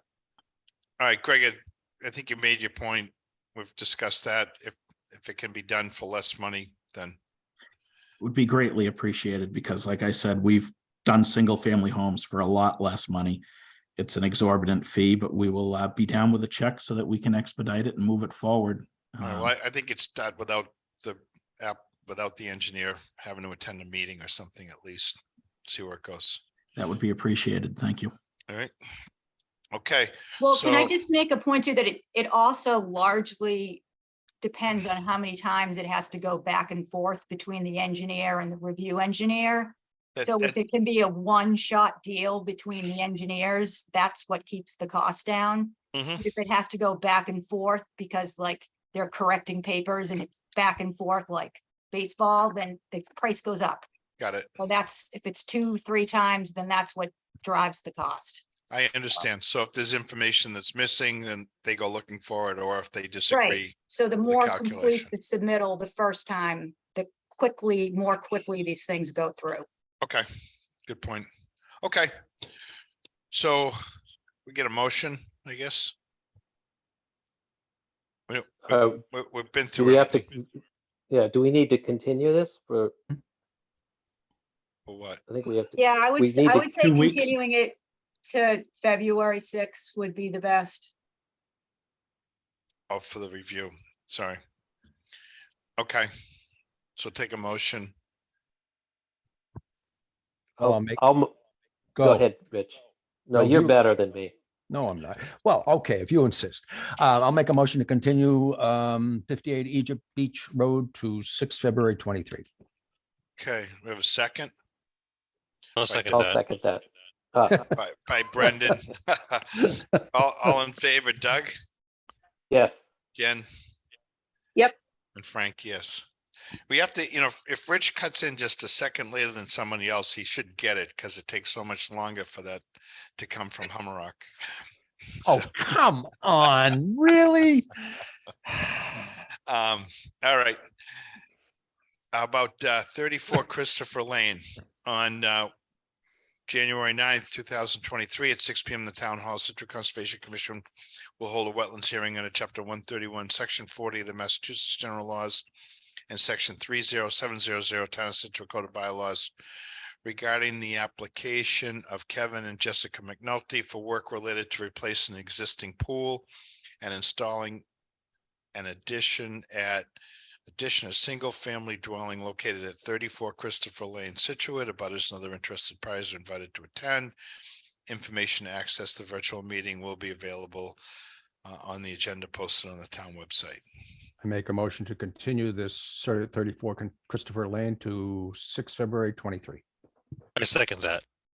Wow. All in favor? Doug? Yes. Jen? Yep. Frank, yes. Okay. 0 Jericho Road on January 9th, 2023 at 6 p.m. The Town Hall. The Situate Conservation Commission will hold a wetlands hearing under Chapter 131, Section 40 Massachusetts General Laws and Section 30700 Town of Situate Code of Bylaws regarding the application of the Town of Scituate for work related to a sewer connection at a dock location at 0 Jericho Road, Scituate. Abutters and other interested parties are invited to attend. Information access to the virtual meeting will be available on the agenda posted on the town website. And we have This is Greg Morse. Greg. Good evening again. Good evening. Greg Morse, registered engineer representing the town of Scituate, Harbor Master Office. This is a notice of intent to construct a sewer connection at the Jericho Road boat ramp. This would connect a proposed boat pump out facility down on the dock to the Jericho Road municipal sewer system via an underground pipe, which would cut across the parking lot. The commission previously approved an RDA for the water-based portion of this project, which was installation of a float in a new pile. This is the notice of intent associated with the landward portion of this project, which is construction of that pipe. On the dock itself would be a pump that would be used for the boat pump out. That pump would be seasonally removed when the docks are removed, but it would be in for the summer season. It provides access for anyone to come and pump out their boat into proper facilities.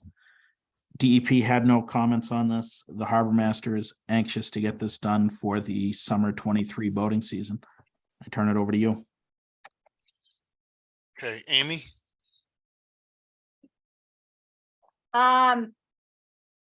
DEP had no comments. Basically, this is a utility project and it just, orders, it's subject to a 93 license. I mean, chapter 91 license and, that's all I have to say. So does that have to go back to 91 after we've already done this Well, other it's piece? already No. in chapter 91 with the other project. Yep. So, Yeah, so this portion of the project is not, because it's the landward based portion. yeah, There's already a chapter 91 on record for the dock and float system. We're not altering that in any way with this. so then Greg, why were you talking about the pump out on the dock then? So just that's physically where the boats will tie up and pump out. And so there'll be a pipe attached to the top of the dock surface, if you will, that'll go up to the land. Right, but then this project doesn't include that. Well, it shows it on the, it shows how it gets connected. So Okay, we're, yes, it shows how it gets connected. But you physically don't need a permit for that because you're not working in any resource yeah, by installing that on the dock surface itself. right. And it's my understanding that the reason why these plans are drawn is for the bid spec. So that's why this is basically happening. But, Correct. okay, got it. So we'll just get I think you guys should close an issue tonight, if you can. Okay, I like the sound of that. yeah. Brendan, Yes, I like the sound of that as well. I have no other questions. Jen, Yeah, I'm good. Doug. No question. So this is just excavating and filling back in a trench and paving back over it, going through that parking lot and a connection out at Jericho Road. I'm assuming, Greg, right? That's correct. Okay. And the pump itself is located down at the dock? Yes, it is. Yep. They have another pump out facility that's almost identical to this over at Cole Parkway. Okay. So it's mounted on a pedestal on the dock. Okay.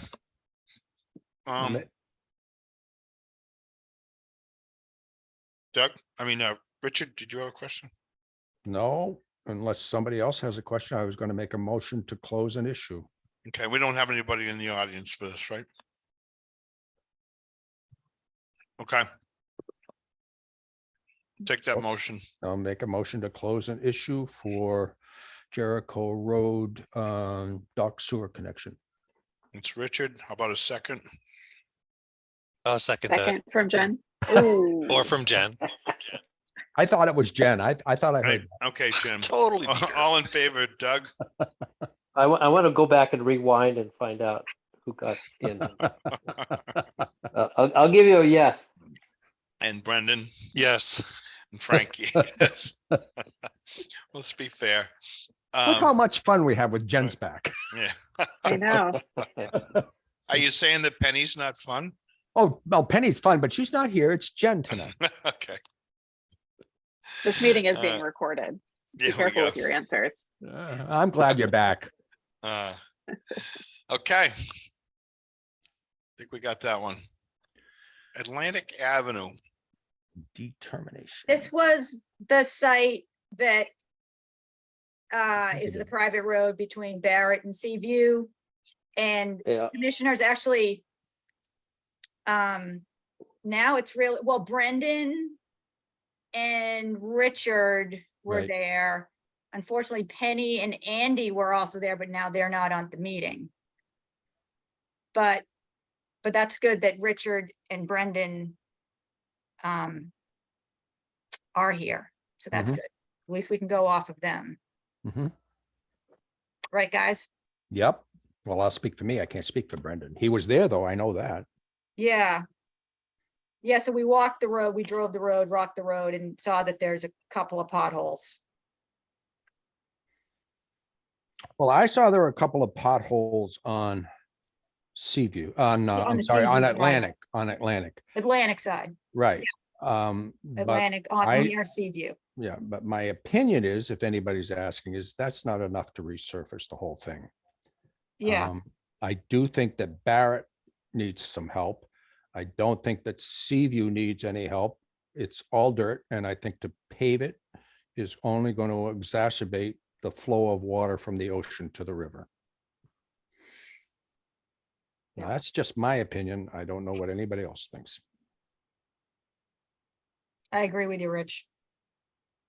Okay. Brendan, what did you see, Brendan? Are we sure I was there? That was the same day we went to the base, Brendan.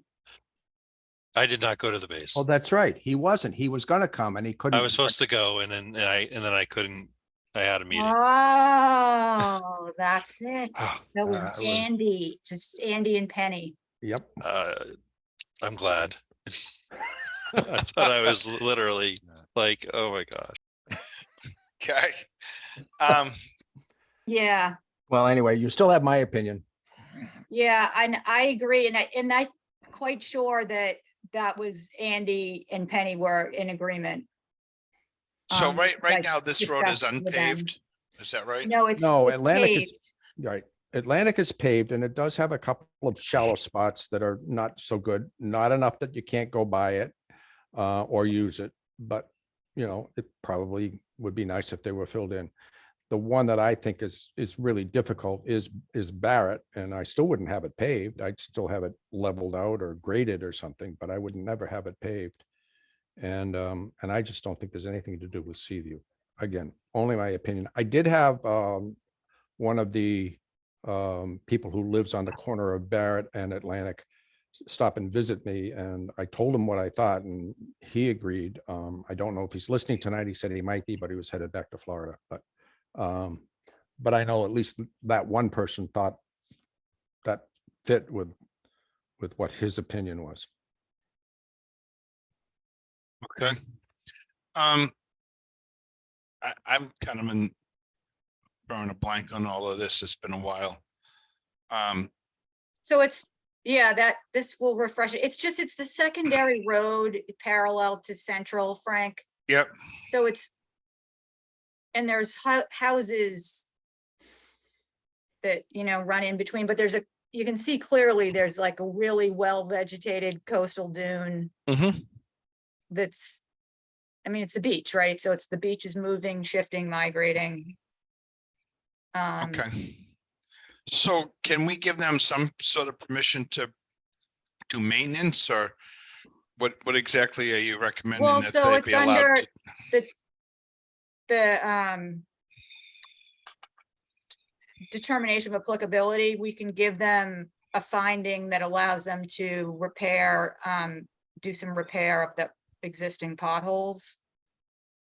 Okay. And next stretch up, and I can like get specific, like about get a little bit specific. Because we don't want to make it so broad that there's an overreach, you know, and I also don't think you want to, like Rich said, give them permission so that it makes problems worse. Right. So you have to Okay. be careful there. Frank, on Seaview, which is the northern end of Atlantic Ave, that is all sand. It's frankly been graded, I think, overuse. It's one of the accesses that is frequently used to get to the beach, even by the town. And it's been built up over the years, but all with sand. And I think if it was ever reduced back to where there was pavement years ago, it would actually make matters worse. At the southern end, at Barrett, that is in tough shape. And if it were ever graded, I think that might be helpful, but you don't want to pave it. All right. And if that's the guidance we can give, I think that might be helpful. Okay. We've got a couple of people online. Doug, do you want to comment on this? Well, I'm about to sneeze. Bless you. Oh, okay. It passed. So this is one of those situations I really wished we had, and maybe we do, Amy, that, you know, a really solid bylaw or guidance on what to do. Like, I get the fact that there's people who live out there and want a nicer driving surface to go to and from their homes. It looks like in these pictures, some of the driveways are paved. They're not, yeah. Well, there are some But- that are. There are some that are that have been for years. Okay. Mhm. And so it's kind of weird that they paved down to dirt. But so you're saying some of this is paved because it's just sand that I'm looking at over the top of the pavement. Yeah, Atlantic Ave is paved. So but Barrett, you're saying is All dirt. is sand and gravel, but it just needs to be graded out. Yeah, it's got holes in it. It makes it hard to use. Yes, correct. The public way coming in though is paved. Central Ave is paved, but that's the only public, Yeah. I believe that's the only public road we're talking about. Yeah, Which is- it just like I struggle with things that get really subjective like this because I mean, I don't disagree if you think it's, gonna be worse for water flow. I certainly understand why people would want a nice paved surface to drive on. And they're connecting to a public way that is drived. If that's going to be repaired, they certainly are going to do that. I just wish we had, I don't know what to say other than I wish we had just real firm bylaws. Because if we can issue an RDA that's limited, but they could come back with a notice of intent if they wanted to.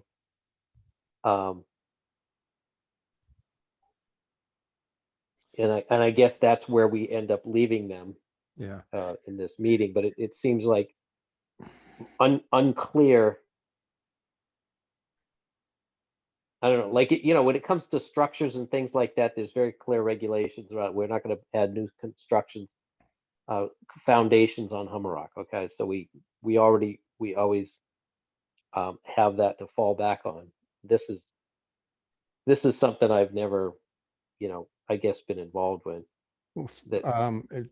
Doug, if I just the one thing I Go would say, ahead. I can say this about Hummerock. I think it also happens in other areas of town, especially up north on some of the smaller roads. The residents on several of the roads down here take it upon themselves to grade their streets that are private ways. They really don't do anything big other than grade it. A couple have put on some stones, beach stones, and probably should have gone through the office. I don't know if they did or not. And I think that is what is being asked by the residents of Atlantic Ave, except that Atlantic Ave has already been paved, even though it's a private way. And that's what makes it a little different. And the town does not help.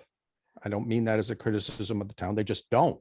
And so if the road's going to be maintained at all and it's a private way, it's really left to the citizens to do it or not do it. And that's what makes it difficult is there's no, you're right. There's no real specific instruction as to how this is to be done on little private ways that are subject to the ocean or the river. In this case, it's both. And it makes it difficult. I don't think it's unique to just Hummerock, but it's certainly something that affects these small little streets that are next to the water. Yeah. Okay. All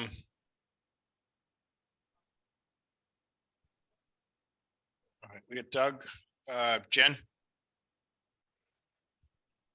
I'm good for now. Okay. Brendan. Yeah, I'm good. Okay. It looks like we have a couple of folks in the audience.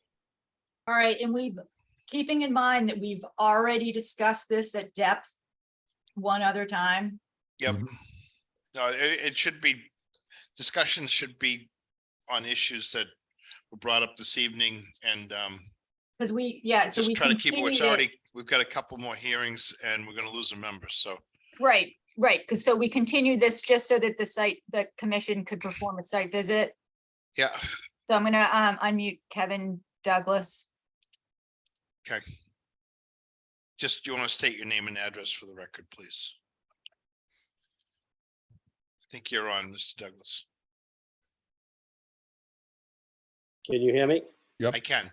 There you go. Kevin Douglas, 24 Atlantic Drive. I'll try to be as brief as possible, but I know you guys did a site visit. I went out there that day. I walked up the street to see you guys, and you all were out up at Seaview, but basically you drove down Atlantic Drive, and I've got to strongly disagree, and I know some of my neighbors are on and strongly disagree at the fact that you think that Atlantic Drive is in very good shape. The first 20 feet in from Seaview is already gone and eaten up. And if you go a little bit further down to number 36, that was impassable last winter to the point where gas lines were exposed. But I know Matt Boynton is on here and he lives at that house and he's paid to try and keep it so that an ambulance can get to his house if he needs one. And then all the rest of the way, if you get out and walk, you see all fissure cracks and the edges are totally fraying. That road's been there for 26 years. We simply want to put it back the way it was. We want to strengthen it. We don't want it to keep disappearing 20 more feet next year. The outsides caving into the front, the middle where we had that cave in. We want to put it back so that it lasts for 26 more years. Both ends were paved 26 years ago as well. I know in the last 6 or 7 years they've deteriorated. There's still 20% of the pavement on Barrett Street. And the fellow one house in on Barrett's been paying for the last several years to grade that and make it passable, but it's expensive. And the road was paved all those years. All we want to do is put it back the way it was. And I'm not sure what a notice of intent would get you from that. I mean, if we have to go that route, we'd like to know that if we do it, that there's a chance here we'll be able to put the streets back the way they were. We're very similar to Ocean Drive, Alden, and Julian. Ocean Drive is longer, but it's same proximity to the river, same proximity to the ocean, and it's paved and the town maintains it.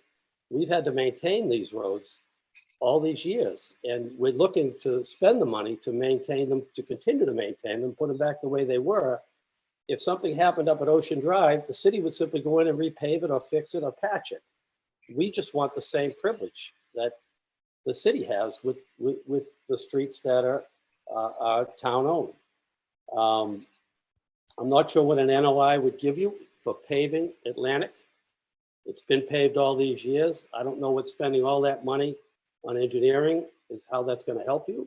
I don't know how putting that on all our deeds, how that can be fair, that every abutter on Atlantic, and now everybody in Atlantic would do it, but I don't know that the people on Central will want to do it.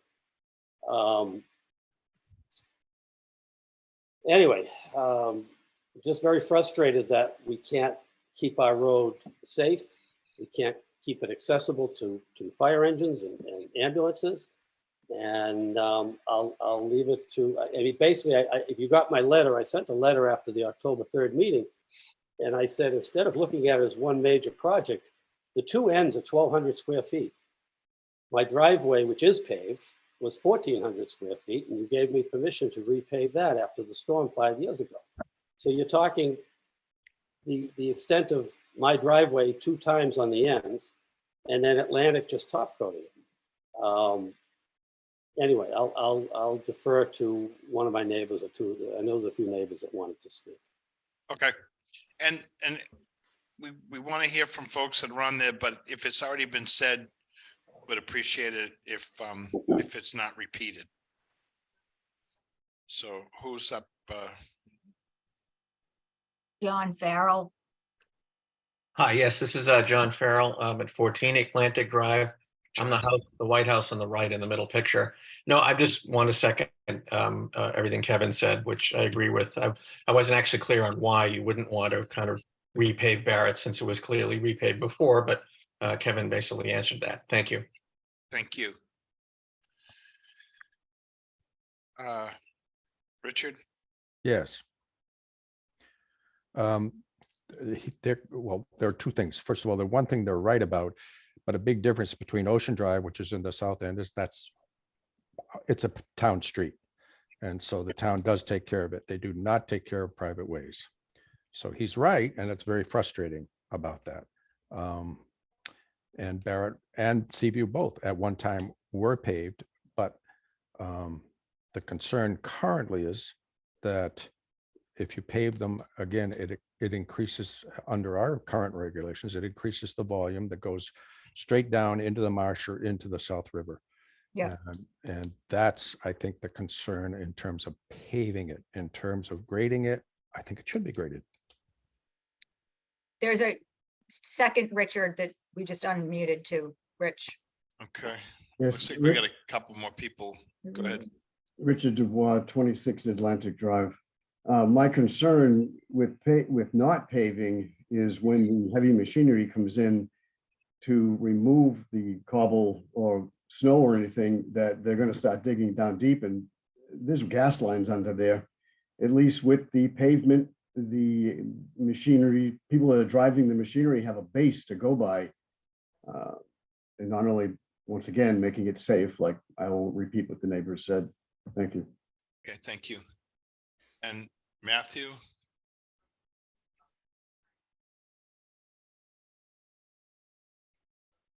Okay, Matthew. Hello? Yes. If you want Can to you hear state me? your name and address, please. Yes, Matthew Boynton, 36 Atlantic Drive. We get the storms when they go through undermine Atlantic Drive to the point where the gas lines are exposed, like Kevin was talking about. And we've had to have contractors come in and repair the road so that we have accessibility to our house. Now, we live here year round, so it's imperative that we have our road in such repair that it's safe for us to come and go. And also, when there's emergencies, we need to make sure that the road is safe for emergency responders to come onto as well. Now, the road was so undermined this past winter, a year ago, that we had to call the gas company because the line was exposed and created a danger for all of us that live there year round. So not to repeat what everybody already said, but I think it's important that we are able to maintain our road to a safe environment for all of us. Thank you. Thank you. And Ken and Susan and Galvin. Hello, Suzanne Galvin. Suzanne and Ken, we live at 28 Atlantic Drive in Hummerock. We've been there about 5 years. And since we have been there, we have completely seen that road change in the ability to get even around those corners at Barrett and Seaview. Barrett is really, your car is going downhill when you get off of the paved part of Atlantic. And as far as if you've ever been on Central, people walking by and coming in and out and walking through there. So what I did was try to say that it was like Safety issue. safety issue. It's So you but did a also really good on the job other end- focusing on the safety issue. We And the got other two end- people talking here. I thought it Okay, was go my ahead. turn. Sorry. It is. So at the other end at Seaview, if you've been down there, you were saying that it's all sand and it's dunes and public access. That's not sand, it's all rocks. If you've been down there, there's a rock dune about 3 to 4 feet high that blocks any sort of walking access or viewing of the ocean. And the people who live right there at the corner, they have their driveway blocked off so no rocks get put in there, but they're large rocks. It's not sand on Seaview if you've driven by there in the last few months or since the last big storms. So again, you're talking about two different things. It feels like the people that went to see it aren't here to speak on behalf of what they saw, but the safety issue and talking to any of the residents on that road. And then we have at least 4 people who live there year round. And again, I had an incident this summer and they parked, when police and fire came, they parked on Central and cut through the houses to get over to me to see what we needed. And luckily it wasn't an emergency, but they didn't even pull down Atlantic to check in. So that's a big issue and concern right there. Okay. Thank you. Thank you. All right, so I think we've gotten enough input on this, and I think what folks need to understand is that an RDA is a request for a determination, and under an RDA, the commission can allow simple, straightforward projects that don't have a lot of impact. The commission can permit those or can allow them under the RDA process. But when a project gets more involved and deals with more sensitive issues, then it becomes a notice of intent. And that way, better documentation, recording of the work that has to be done, and a better understanding for the future. So let's just say that you in the case of an RDA, if a bunch of paving were done, there'd be no real record of how that was allowed or whatever. It can't be conditioned. There can't be anything recorded. When this goes to a notice of intent, there's more documentation, there's more review and engineering. We might actually get into some details of what part of this should or should not be done.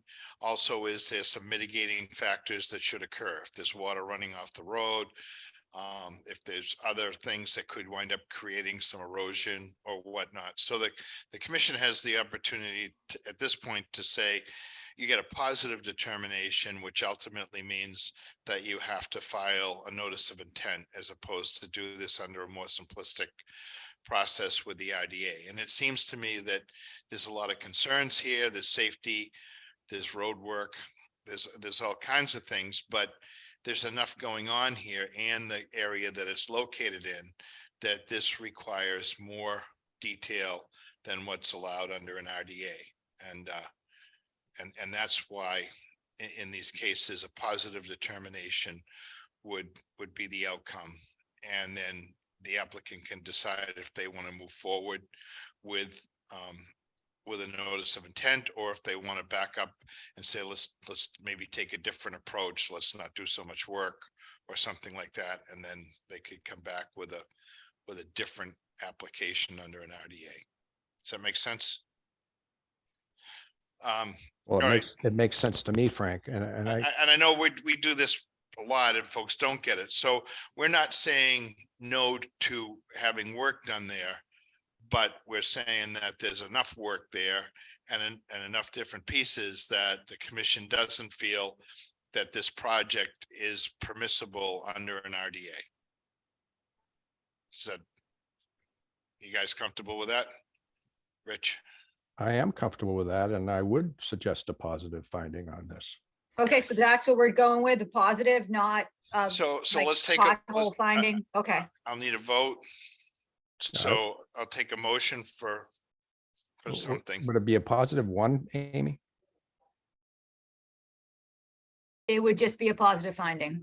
I would propose a positive finding, and in the long run, I think this might help the residents. Okay. So Richard, I have a motion from Richard for positive. Do I have a second? Second from Jen. Okay, all in favor? Doug? A long-winded yes. I just want to point out that I would like to know. Well, you don't have to answer this now, but I would like the applicants who are probably going to be disappointed to explore if there is a simpler way for a notice of intent as far as the application goes, because I just really get the complicating factor of having all these abutters having to sign off on an RDA. I mean, a notice of intent, and having the notice of intent recorded on all their deeds. I don't know if there's a way to create a temporary LLC or something like that. That's not an ownership. I don't know. I don't know where to go with that, but I guess I would encourage them to seek out some advice from an attorney to see if there's some simpler way to get through the NOI.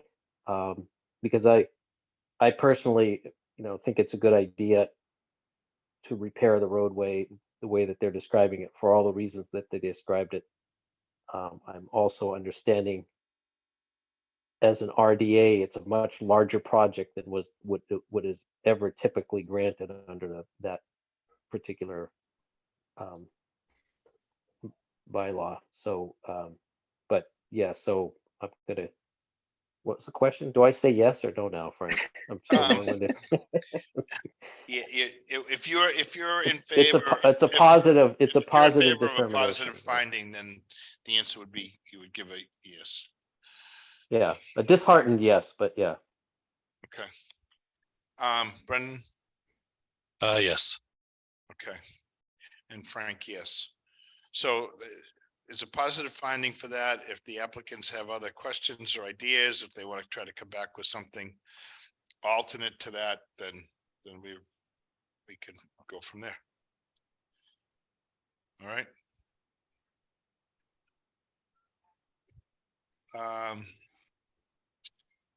14 Alden. On January 9th, 2023, during the 6 p.m. meeting, the Scituate Conservation Commission will act on the request of Paul, oh my gosh, D, for a determination of applicability of the Massachusetts Wetlands Protection Act and the Scituate Wetlands bylaws for activity related to replacing an existing deck and footings, a single-family dwelling at location 14 Alden Street, Scituate. Abutters and other interested parties are invited to attend. Information to access the meetings available on the agenda posted on the town website. And who do we have? I have Paul D on the line. Okay. Good evening. Thank you for having me tonight. Good evening.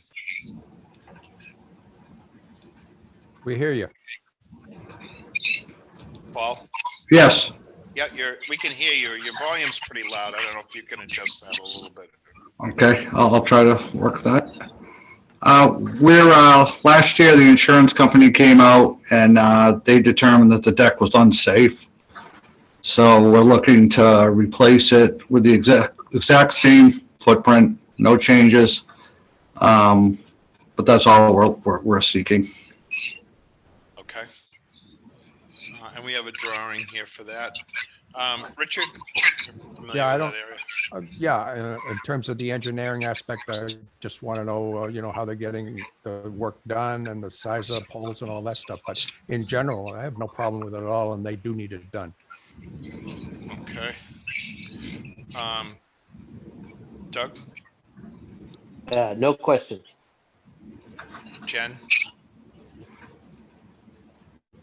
Do we still have Jen?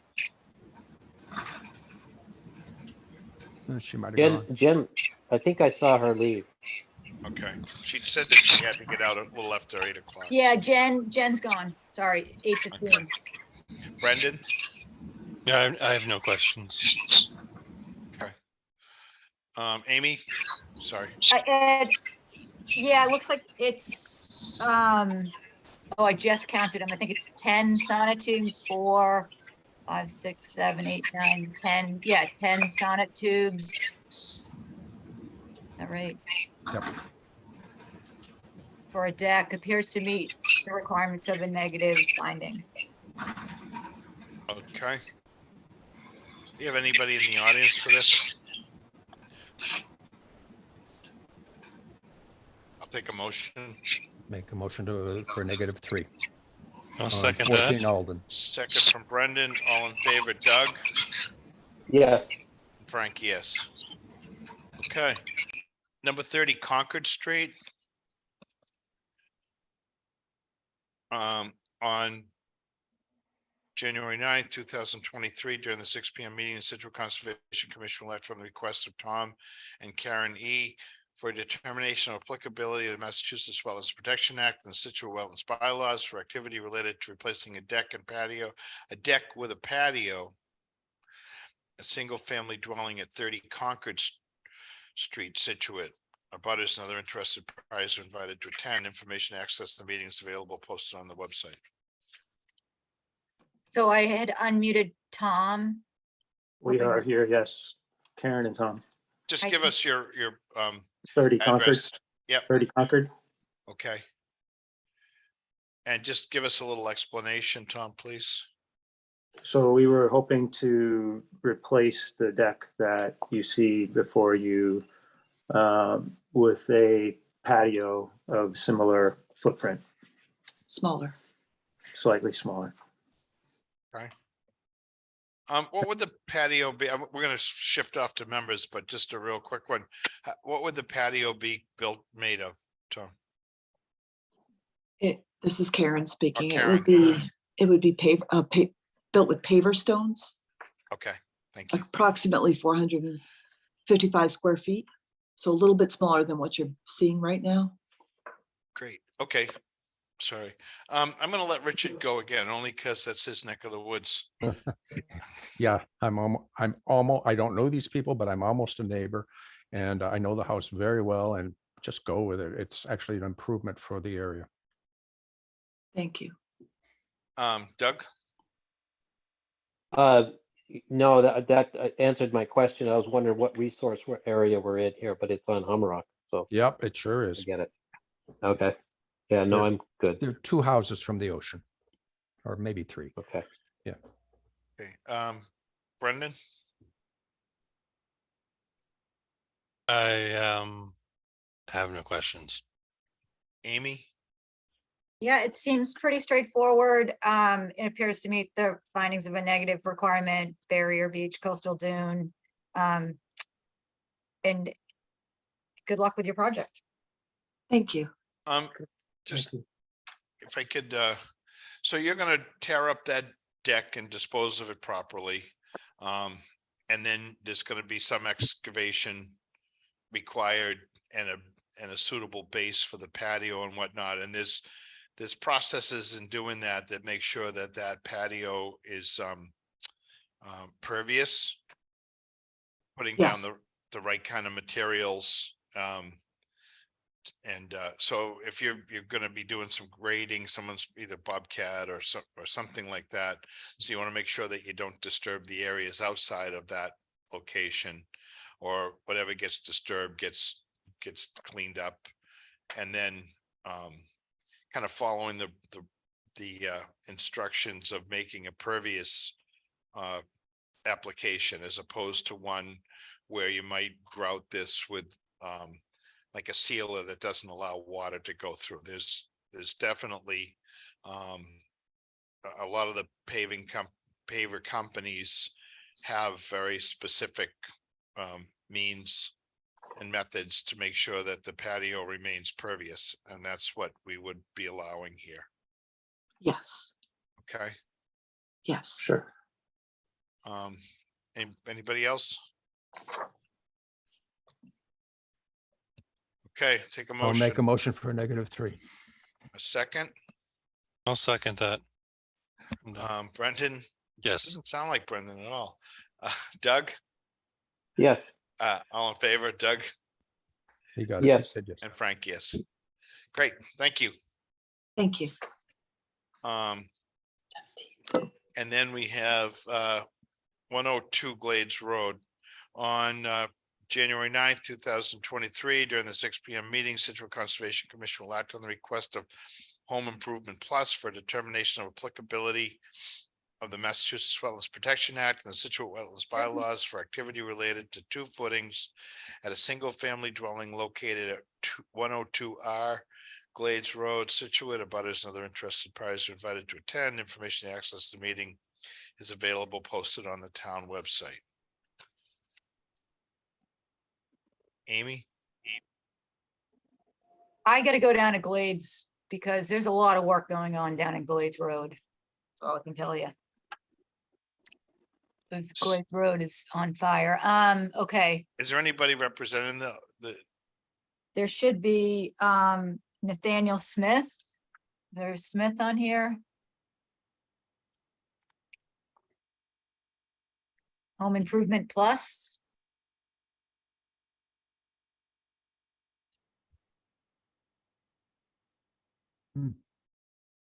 Yeah, there were a couple of helical piers they were gonna put in.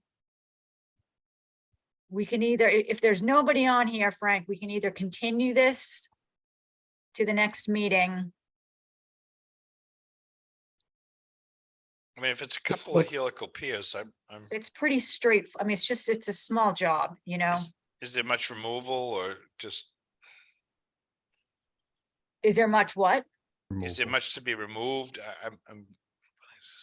No, but I mean, you can see it's not too far from ledge, so Right. not so sure how deep they'll be going. Okay. Well, again, it doesn't look like there's much of a change here. No, I don't think so. And I don't think it's something you're not gonna approve. Yep. All right. I'll take a motion. Do we have anybody in the audience? Seeing Okay. none. I'll make a motion for a -3. Richard's done that. How about a second? Yeah, I'll second that. Second from Doug. All in favor, Brendan Yes. and Frank, yes. Okay. I think that wraps up our hearings, right? Does. Now we can go on to the fun administrative items. Oh, I say boy.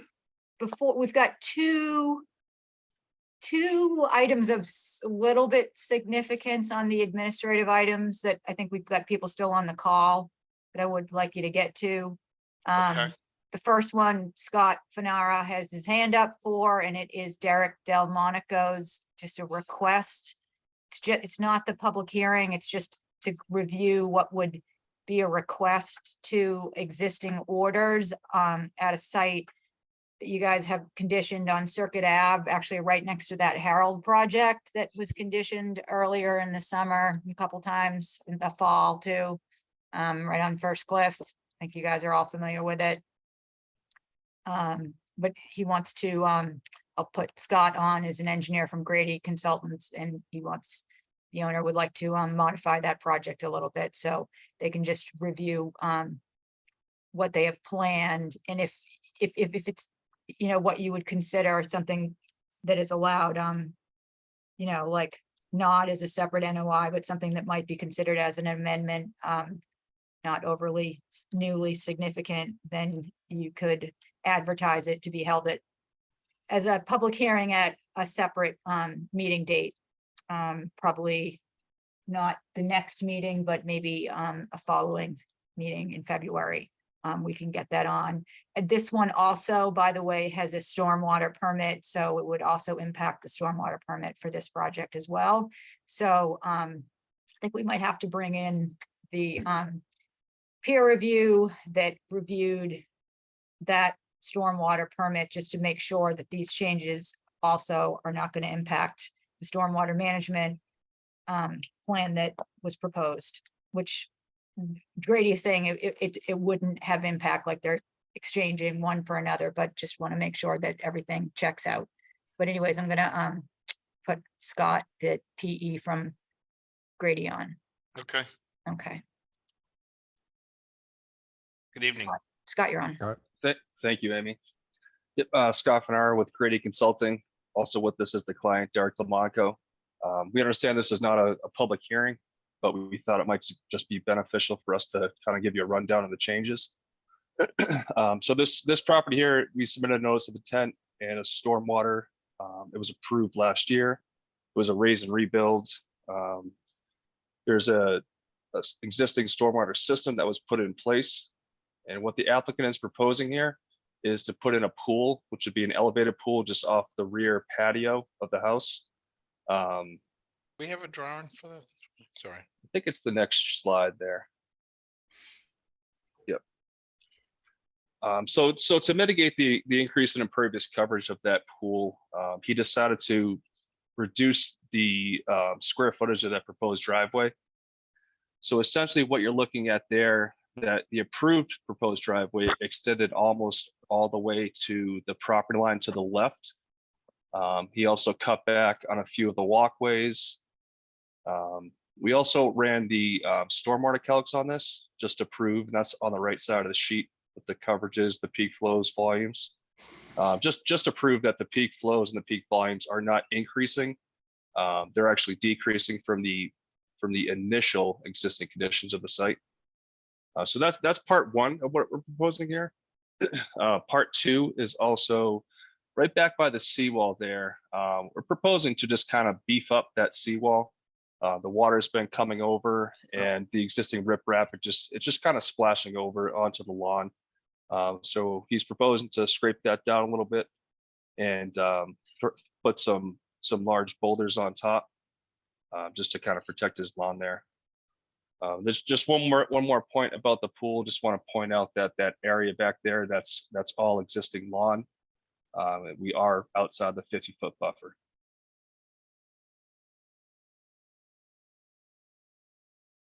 Okay. Amy, Yes. do you want to comment on this? Well, I think that that's something you could probably consider as an amendment. I mean, at the end of the day, what you would be accepting is the revised site plan with the revised calculations and stormwater. So I mean, it's gonna be, a new set of orders that's gonna be recorded, against the property with, with referencing this new document set, but I think that it's something that you could do, but I mean, we're gonna need to do some checks and balances along the way. So we'll want to advertise it for a public hearing and notify abutters and get out there and take a look at it and see how, make sure that everything was put in, like they're saying, which it sounds like the infiltration's already in, so that's great. And then I guess just think that Merrill was the review engineer on this, so get them back on board to have them take a look at the calculations and just make sure that everything checks out. And so that way you can put your stamp of approval on it and go through the review process.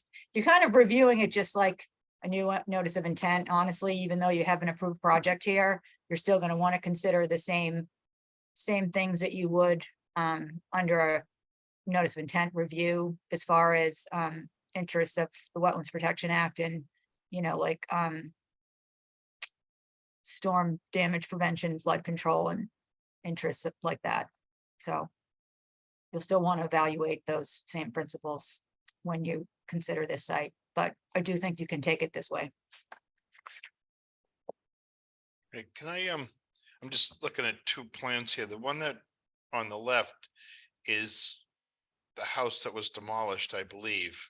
Right. And then the one on the right is the new plan Plus the pool. But it really doesn't show us the change in the driveway from the new project, the condition project, to what they're building here. I think those are things that we're going to want to see. Because I thought there was going to be a driveway on the left side of that house that took you down because there's a garage under the house. So it looks, is that being eliminated? We can certainly add on a dashed line showing what the approved driveway was. But just for reference, that approved driveway was about 1,262 square feet. And what he's proposing now is 789. So a pretty significant decrease, but we can certainly add that to the plan for clarity. Okay, but there might be some other plan here if that's still going to be used. Like, again, there was I think a garage under on the back of that, and I'm assuming that strip on the side is still going to be used for some sort of access. So maybe you want to look at that with your client. Sure. And then and I think there was supposed to be a drain basin or something, and I'm assuming that that's still going to stay in place to deal with drainage for the driveway. Yeah, so there's a field drain in the lower right corner, the proposed Nioplast drain. And then that routes all the way to the rear of the house, and the drainage system's actually underneath that stone patio. Okay. It's just a series of piping stone back there. Sure. And then the part that you're talking about down by the seawall, and I've had some discussion with Mr. Delmonico on that as well. As a way to control the splash over and the erosion, I think it's going to be helpful to have some detail on that so that the commission can look at that. I think it's not a bad idea. Right now, what he's got there blasts small stones all over his yard, and we've talked about some alternatives, but obviously it's going to need a little bit more detail, that kind of thing. Sure, there is a detail in between the existing condition and the proposed condition there. Yeah. The splash pad detail in the upper part is Oh, showing. I'm as sorry, they're some of it's existing. just not real clear. Okay. All right. I think those details would just be helpful. But sure, it seemed like Amy said, it doesn't seem like it's a significant piece, or the kind of the swap offs seem reasonable. Anybody else? At this point, the applicant's asking, should we come forward with this, is what I'm understanding. Right, and so what we're looking for is just feedback on whether or not you would accept this as a request to amend. Yeah. So that's all it is. It seems So to you me don't like it's within that scope. Need to give substantial comments on the project at this point. You just need to have the discussion or whether or not you think you want to see it as a brand new filing because it's too much, or whether you want to see it incorporated with the existing project that's already approved, like on top of what's already approved. Personally, I think it could be an amendment, but I'm one of, I think there's still four of us on. So, Richard?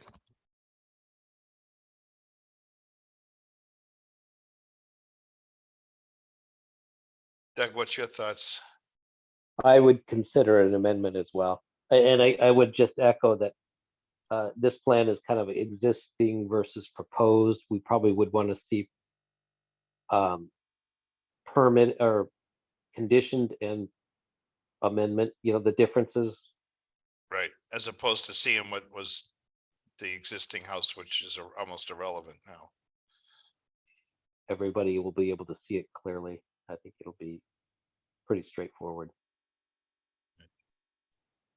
Yep, I agree. Yeah, and I also think too, Scott, that it would be nice for us to have documentation on like kind of sort of like a interim as-built at this stage. So since you're saying you've done a lot of the project, since you maybe it would be good to have documentation of it since we haven't really seen that yet. Okay. And so that way we can also give that to the engineer, the review engineer, so they know what's in and what's not in and that type of thing. Sure. Thanks. Brendan? I would consider, this as amendment. Okay. I agree. Thank you. So then you Okay. guys want to take a motion? I'll make a motion to consider 13 Circuit Ave, their request. Well, do you even need to? I mean, it was just a request to, if we want to I consider don't that. I know. think, Do we need a motion? no, I think they got a consensus, so Okay, I think so we're good. then we'll Wait to hear we'll from them. wait till hear from them and we'll advertise it. Yeah, so then I think there's a fee that comes in with it and stuff like that. Okay. Okay. All right, thank you. Very good. Thank you. Okay, so the next item we'll go to is certificates of compliance. If we can go to 138 Gilson. And did you have a chance to take a look at that? I did. Yeah. Stretching the memory, Amy. Yeah. Well, you went back you went back like 4 agents on that project, right? So, but anyways, but the good news is Richard wasn't on. Penny and Frank were on though. Right. Oh my God. And good thing Meryl's still around, so that's good too. Yeah, this I do remember this way back. So it seemed like in the request from their attorney, all they're asking really right now is our commission going to ask them to remove the what was a small building, or they call it a tea room or whatever right now, right? And if we give them that answer, then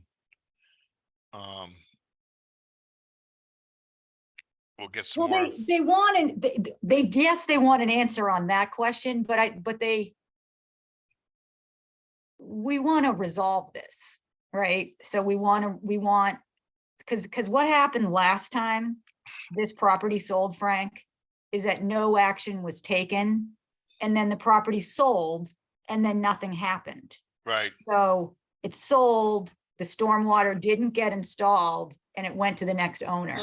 It just so happened that the owner that bought it this time sold it within, or is selling it within a short enough period of time. So now we're getting it again.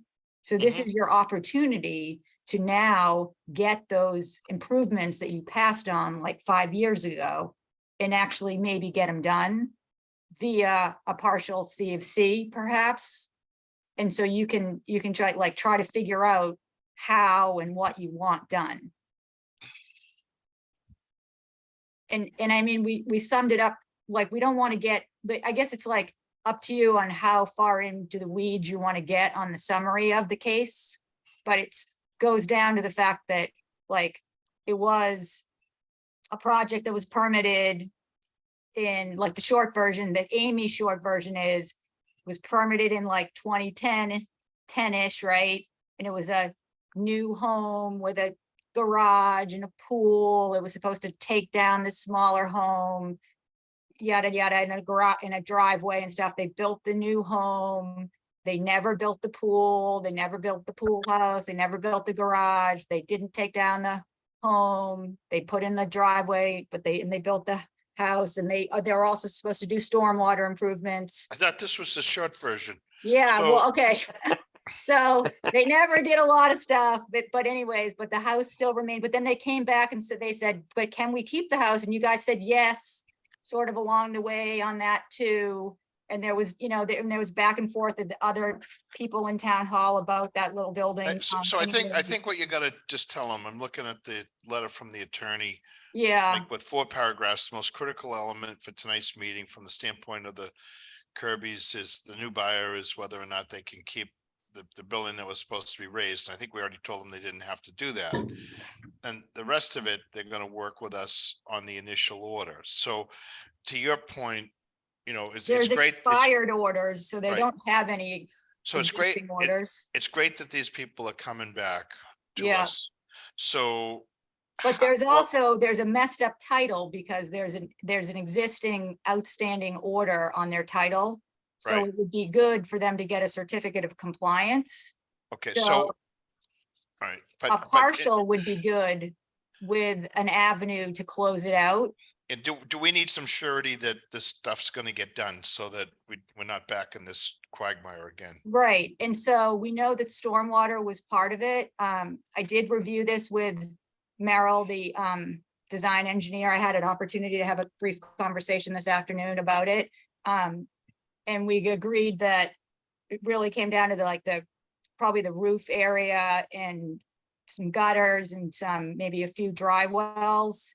Those Okay. dry wells would actually be located outside of buffer areas, so they actually probably wouldn't have to file. But so you could probably do a partial CFC with a holdback. And if they could get that work done, they could have a full CFC and their title would be clear.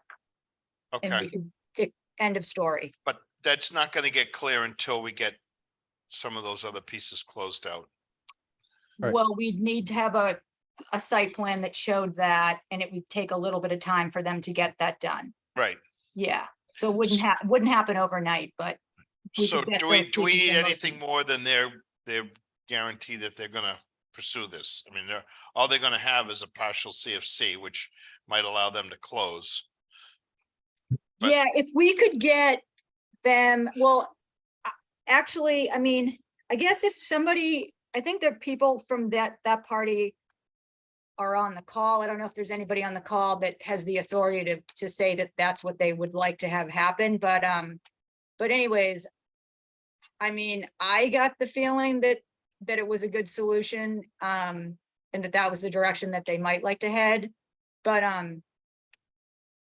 Okay, it if looks like that's the Mrs. direction that you guys think that you would like to head, I think that that's a pretty good direction because it just takes care of everything. But if you want to spend more time talking about it and maybe. I looking don't at- want to do it. I don't want to do it tonight. It's 20 minutes to 9. So I want to, I mean, I'm fine with, it seems like we've already told them it's okay that they can hang on to that building. And I think you've framed it Okay, pretty well with so everything. you want to like- just pass on taking any motion on the CFC tonight. I think we could do a partial CFC. Yeah, okay, that's what I was But- thinking too, with a holdback. But when you say a holdback, what are we talking about? Are we, I'm not sure how much work is involved with what's remaining. I mean, is this something that we need a deposit of like $5,000 or $10,000? I don't know. Something like that, Frank, yeah. Probably like, I don't know, probably 10,000 or less, I would say, Okay. for a couple of dry wells in that plan. Well, I think a plan is the most important thing, that we know what's been done there, and then is it Right. going to work along with what the lines are that we conditioned in the beginning? Will they have to file another notice of intent for this project, or can they do it? No, I don't think so. If what the engineer and I discussed, they could keep the dry wells outside the buffer area. Okay, There's, I mean, there's a way they could do that, but if they put the dry wells in the buffer, then they would have to file with us. okay. So All it right, well, that's depends something that on they've what they got to, propose. they got to work with the engineer to get that. I did see Yeah. I think the applicant's name popped up. I don't know if they're still, Oh, right. Oh, is that Caroline? yep. So if we could keep it brief. Right, because Caroline would be the one that would agree to Yep. it. Yeah, Okay. She doesn't have her hand up right now. yeah. All right. Oh, there she is. Hi, Hi, sorry, I was trying to unmute. Good evening. Hi, good evening. You guys have stamina for these meetings. Wow. Just Not wanted to really. thank you very much. I would just say, yes, that's exactly the plan. I'm prepared to do whatever it is that we need to close this out. That's going to be in compliance. And I also have Josh from Merrill on here too, if you guys wanted to get his input from an engineering perspective. I think that you've heard the commission's discussion, and I think he and Amy have talked about it, and so it would be great to get this resolved, and you kind of get the picture. What we do with some of these, when we're allowing a partial CFC, we're giving you the opportunity to move forward so you can do your passing or whatever. At the same time, the commission looks for some surety in the form of some money that goes into escrow that we would give back to you once the work is completed. Yep. I'm totally fine with that. And I appreciate that very much. That's I think all that we would need. So. Okay. In All support of right. that. And I think that, Josh can clearly see what's going on here. And if he's listened to this, he gets it. So I'm good. Perfect. And Amy, you got the authority to do that. So I think do. we're good. Looks like I'm Thank gonna you have both. like 4 people calling me tomorrow, so. It would be nice to see that. Well, it's better than what's going to happen to Richard. Oh, you got that right. Okay, I think we're good. I think we can agree that you could move forward, and good luck with your project. Thank you very much. Thank Okay. you. I appreciate it. Thanks, Caroline. Good evening.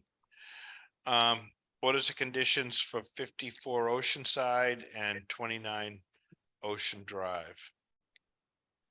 They look good to me. Do we have to vote on them? We usually vote on the Motion. orders. I'll make a motion to accept it. So the only thing I had said to Amy, and she and I'll discuss this a little bit more on Oceanside Drive. My concern was those aren't driven piers. Those are going to be excavated and then installed. And it's in an area that's all cobble, which could easily slide in. It's hard to dig in that area, I guess is what I'm saying. And you could easily undermine either a neighbor or that seawall. And when we get those sensitive areas, we usually talk something along a cliffside or some other place. And I think there may be a couple of things inserted with regard to how they do that excavation and some assurances, get some means and methods that the contractor is going to have to submit to the commission, so that and their engineer, so that we're comfortable that that's not going to have an adverse effect on either the neighbors or the seawall. And I didn't get a chance to read the whole thing through, but we're gonna allow them to keep some sort of wall running across there, Amy, to hold back that that area that's closer to the seawall. Well, it says existing patio and retaining walls to remain intact so as to minimize storm damage impact to abutting properties. Any proposed structural modifications will be considered independently and under separate notice of intent or determination of applicability is how I have it Okay. written right now. Because And then our discussion was basically that there's two walls that extend on either side of the foundation. And once the Yeah. foundation's removed, all that material could wash forward, which was a concern of the neighbors. And rightfully so, and whether we would allow them to put something back in that location to keep that from happening. Yeah, weren't they gonna run a wall back far enough, unless I have the wrong one, that they were gonna be able to park under there? no, Underneath it. they weren't gonna do that. I They don't That's a think, talked different- about that, but they weren't gonna extend it back. No. it's not Okay. gonna go back towards the seawall, but should a piece of the foundation for the house either remain, or should they be able to put some stones or something to keep that material from all washing out?